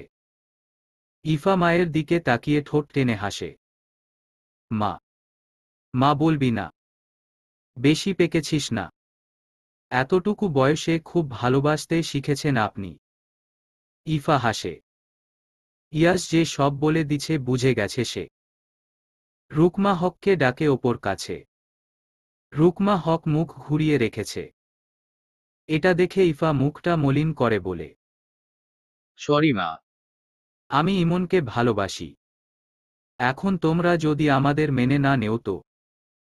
ইফার কথা আটকে যায়। ও মাথা নিচু করে নেয়। কথাটা বলতেও যে কষ্ট হচ্ছে। রুকমা হক মেয়ের মুখের দিকে তাকান। নিচু হওয়া মুখটা দেখে বলেন, দেখ সবাই মেনে নিলেও আমি ওই ছেলেকে মেনে নিব না। ইফা তাকায় মায়ের দিকে। অশ্রুকণা জমা হয়েছে অক্ষিকোটরে। তবে কি তার ভালোবাসাও পূর্ণতা পাবে না? ও কিভাবে বাঁচবে ইমনকে ছাড়া? এখনই তো কেমন দম বন্ধ লাগছে। ভালোবাসায় এতে কষ্ট কেন ইয়াস? প্রথমবার মিথিলার মুখে ইয়াস নাম শুনে অবাক হয় ইয়াস। শান্তি শান্তিও বক্ষ পিঞ্জরে। মিথিলা ইয়াসের কাছে গিয়ে ওর বুকে মাথা রেখে জড়িয়ে ধরে। ইয়াস নিজের অর্ধাঙ্গিনীকে জড়িয়ে ধরে চোখ বন্ধ করে নেয়। ভালোবাসায় কষ্ট থাকবেই। মানুষ যদি একটা জিনিস খুব সহজে পেয়ে যায় না তাহলে তার মূল্য দিতে পারে না। কোনো কিছু পেতে হলে তার জন্য কষ্ট করতে হবে, লড়াই করতে হবে, তবে আমরা তার মূল্য বুঝব। এতে কষ্ট আরও এত লড়াইয়ের পর যখন আমরা কাঙ্ক্ষিত জিনিসটা পেয়ে যাব আমাদের মুখে থাকবে তৃপ্তির হাসি। সেরকম এতে কষ্ট আরও লড়াইয়ের পরে যখন আমরা আমাদের ভালোবাসার মানুষটিকে পেয়ে যাই তখন নিজেকে সবচেয়ে সুখী মনে হয়। মিথিলা চুপ করে কথাটা শোনো। আরেকটু গভীরভাবে আঁকড়ে ধরে ইয়াসকে। তার কেন জানি খুব কান্না পাচ্ছে। একটু কাঁদতে পারলে হয়তো শান্তি লাগত। তুই যখন আমাকে নিজের করে পেয়েছিলি তোর অনুভূতি কেমন ছিল? মিথিলার আঁখি হতে অশ্রুবিন্দু না চাইতেও গড়িয়ে পড়ে এবার। ইয়াসের মুখের দিকে তাকিয়ে বলে বোঝাতে পারবো না ইয়াস। জানো আমার এখনো বিশ্বাস হয় না আমি তোমাকে পেয়ে গেছি। তুমি শুধু আমার। তোমার উপর শুধু আমার অধিকার। ভালোবাসি তোমাকে আমি। ইয়াস মুচকি হাসে। মিথিলার কপালে ঠোঁটে টুপ করে চুমু দিয়ে বলে, আমিও আমার মিথু রানীকে ভালোবাসি। বেশি ভালোবাসি। শুধু তোকেই ভালোবাসি। হক বাড়িটা সুন্দর করে সাজানো হয়েছে। নানা রকমের ফুল আরও বিভিন্ন সরঞ্জাম দিয়ে বাড়িটাকে সাজানো হয়েছে। বাড়িতে অতিথি দিয়ে ভরপুর। মেয়ের বিয়ে বলে কথা। মাঝে কেটে গেছে 1.5 বছর। এই 1.5 বছরে ইমন নিজের পায়ে দাঁড়িয়েছে। সবাই ইমন ইফার সম্পর্কও মেনে নিয়েছে। পরিবর্তন ঘটেছে সবার জীবনে। মিথিলা 7 মাসের প্রেগন্যান্ট। ইয়াস অফিসে কম বাসায় বেশি থাকে। বাসায় যতক্ষণ থাকবে মিথিলাকে চোখে চোখে রাখবে। মিথিলা মাঝে মাঝে বিরক্ত হলেও স্বামীর এত কেয়ার ভালোবাসা দেখে তার মনটা তার ভালো লাগায় ছেয়ে যায়। বাড়ির সবাই মিথিলার প্রতি কেয়ারিং। তিতলি হকের থেকে রুকমা হক যেন আরও বেশি মিথিলাকে কোনো কাজই করতে দেন না তিনি। মিথিলা বিছানার উপর মুখ ফুলিয়ে বসেছিল। তখন ইয়াস রুমে প্রবেশ করে একবার মিথিলার দিকে তাকিয়ে সোজা ওয়াশরুমে চলে যায়। মিনিট 10 বাদে ওয়াশরুম থেকে ফ্রেশ হয়ে বের হয়ে মিথিলার সামনে গিয়ে দাঁড়ায়। মিথিলা ইয়াসকে দেখে মুখটা ঘুরিয়ে নেয়। কালকের গায়ে হলুদে মিথিলাকে বের হতে দেয়নি ইয়াস। শুধু একবার একটু গিয়েছিল ছাদে ওটুকতে কি মন ভরে। আজকে বিয়ে আজকেও না জানি বের হতে দেয় নাকি। মিথিলার এসব ভাবার মাঝে ইয়াস গম্ভীর গলায় বলে, সকালে ওষুধ খেয়েছিলে? মিথিলা বিরক্ত হয়। সে সারাদিন ঘরে মুখ গোমরা করে বসে ছিল, কোথায় ইয়াস এসে ওকে সুন্দর করে বলবে। সারাদিন তো ঘরে বসেছিলে, এখন একটু বের হও। তা না সে এসেছে ওষুধ খেয়েছি কিনা তা জিজ্ঞেস করতে। মিথিলা উত্তর না পেয়ে ইয়াস আবার একই প্রশ্ন করে। মিথিলা বিরক্তি নিয়ে বলে, হ্যাঁ খেয়েছিলাম। তোমার সামনে তো খেলাম। ইয়াশ মিথিলার মুখের দিকে কিছুক্ষণ তাকিয়ে থেকে বলে, খেয়েছিলে? হ্যাঁ, মনে পড়েছে। আসলে এত কাজের মাঝে ভুলে গিয়েছিলাম। ইয়াশের কথা শুনে মিথিলার মায়া হয়। সারাদিন কত খেটেছে, তারপরও ওর কত খেয়াল রাখছে। মিথিলা ইয়াশের গালে হাত দিয়ে বলে, কালকে থেকে তোমার উপর দিয়ে অনেক ধকল যাচ্ছে তাই না? ইয়াশ মুচকি হেসে মিথিলার হাতের পাতায় ঠোঁট ছুঁয়ে বলে, তোমাকে দেখে আমার সব ক্লান্তি দূর হয়ে যায়। তুমি শুধু সুস্থ থাকো। মিথিলার চক্ষুকোটরে অশ্রু জমে। ইয়াশকে জড়িয়ে ধরে বলে, আমি তোমার সব কথা শুনে চলব। আজকেও বের হব না ঘর থেকে। শুধু একটু ইফাকে দেখে চলে আসব। ইয়াশ মিথিলার মাথায় হাত বুলিয়ে বলে, বের হবে না কেন? কালকে রাত হয়ে গিয়েছিল তাই তোমাকে গায়ে হলুদে থাকতে দেইনি। আর অনেক মানুষ ছিল তো, তুমি যদি এত মানুষজনের ভিড়ে অসুস্থ হয়ে যেত তাই বের হতে দেয়নি। আজকেও তো অনেক মানুষ। ইয়াশ মিথিলার কথাটা শুনে কিছু একটা ভেবে বলে, সমস্যা নেই। তবে আমাকে কথা দিতে হবে, আমি তোমাকে যেখানে বসিয়ে দিব সেখানে বসে থাকবে, তাহলে তোমাকে বাইরে নিয়ে যাব। মিথিলা খুশি হয়ে দ্রুত মাথা নাড়ায়। মিথিলার ঠোঁটের কোণে হাসির রেখা দেখে ইয়াশের মুখে হাসি ফুটে। ওর তো এতটুকুই চাওয়া, ওর পরিবারটা যেন হাসি খুশি থাকে। ওর মিথু যেন সবসময় ভালো থাকে। ইফাকে বউ সাজিয়ে ঘরে বসিয়ে রাখা হয়েছে। ওর সব বন্ধুবান্ধব কাজিনরা ওকে ঘিরে বসে হাসাহাসি করছে। হঠাৎ হাসাহাসি করতে করতে ইফার এক ফ্রেন্ড বলে ওঠে, ইফা, আজকে নাকি আকাশ ভাইয়াও আসছে। ইফা হঠাৎ আকাশের নাম শুনে চমকে ওঠে। তিথির দিকে তাকিয়ে ঠোঁটে হাসি টেনে বলে, আমাকে এমন কিছু বলা হয়নি। আর কেউ আমার সামনে উনার কথাও বলে না। তুই জানলি কি করে? তিথি বলে, ইয়াশ ভাইয়া বলছিল শুনলাম। ইফা ছোট্ট করে ওহ বলে দেয়। আকাশের দেশে না থাকার জন্য হয়তো সেই কোনোভাবে দায়ী। সেদিন ইমনকে রক্ত দেওয়ার পরে আকাশ যে হসপিটাল থেকে বের হয়েছিল তারপর আর ওকে কেউ দেখেনি। আকাশকে ফোনেও পাওয়া যাচ্ছিল না। সবাই চিন্তিত হয়ে পড়ে। এদিকে ইফা অসুস্থ, তার উপর আকাশ কোথায় কেউ জানে না, ফোনও ধরছে না। ঘণ্টাখানেক যাওয়ার পর আকাশ নিজ থেকে মইনুল হককে ফোন করে বলে তাদের দেশে যে বাড়িটা কেনা আছে সে সেই বাড়িতে আছে, ওকে নিয়ে চিন্তা না করতে। ফোনে চার্জ ছিল না তাই তাকে ফোনে পাওয়া যায়নি। সবাই স্বস্তির শ্বাস ফেলে। ইমন সুস্থ হয়ে যেতে ইমনের পরিবারকে জানিয়ে ইফা আর ইমনের বিয়ে ঠিক করা হয়। তার মধ্যে আকাশ একবারও হক বাড়িতে যায়নি। সবাই জিজ্ঞেস করলে নানা অজুহাত দিত। ইফা, ইয়াশ, মিথিলা সবটা বুঝতে পেরেও কিছু বলতো না। তার মধ্যে একদিন আকাশ হক বাড়িতে আসে। সবাই আকাশকে দেখে খুশি হলেও সেই খুশি বেশিক্ষণ থাকে না। আকাশ হক বাড়িতে এসেছিল সবার থেকে বিদায় নেওয়ার জন্য। ইকবাল হক, মিনহাজ হক যেতে মানা করা সত্ত্বেও আকাশ শুনে না। সে নানা অজুহাত দেখিয়ে চলে যায়। যাওয়ার আগে ইফার সামনে গিয়ে দাঁড়ায় আকাশ। ইফা অবাক হয়। ও ভাবে আকাশ হয়তো কিছু বলবে, কিন্তু আকাশ কিছু না বলে মুচকি হেসে আসছে বলে চলে যায়। ইফা শুধু একটা দীর্ঘশ্বাস নেয়। তার আর কি বা করার আছে? ইফাকে কেউ ধাক্কা দিতে ইফার ভাবনার ছেদ ঘটে। তিথি ইফাকে ধাক্কা দিয়ে বলে, কি রে, কি ভাবছিলি? নিশ্চয় ইমন ভাইয়ার কথা। আরে কতক্ষণ পর তো দুজন একসাথে থাকবি, তখন মন দিয়ে দেখিস। ইফা লজ্জামিশ্রিত হাসে। সবাই বর এসেছে, বর এসেছে বলে বেরিয়ে যায়। বিয়ে পড়ানো সম্পূর্ণ হয়েছে কিছুক্ষণ হল। বিদায়ের পালা এসে গেছে।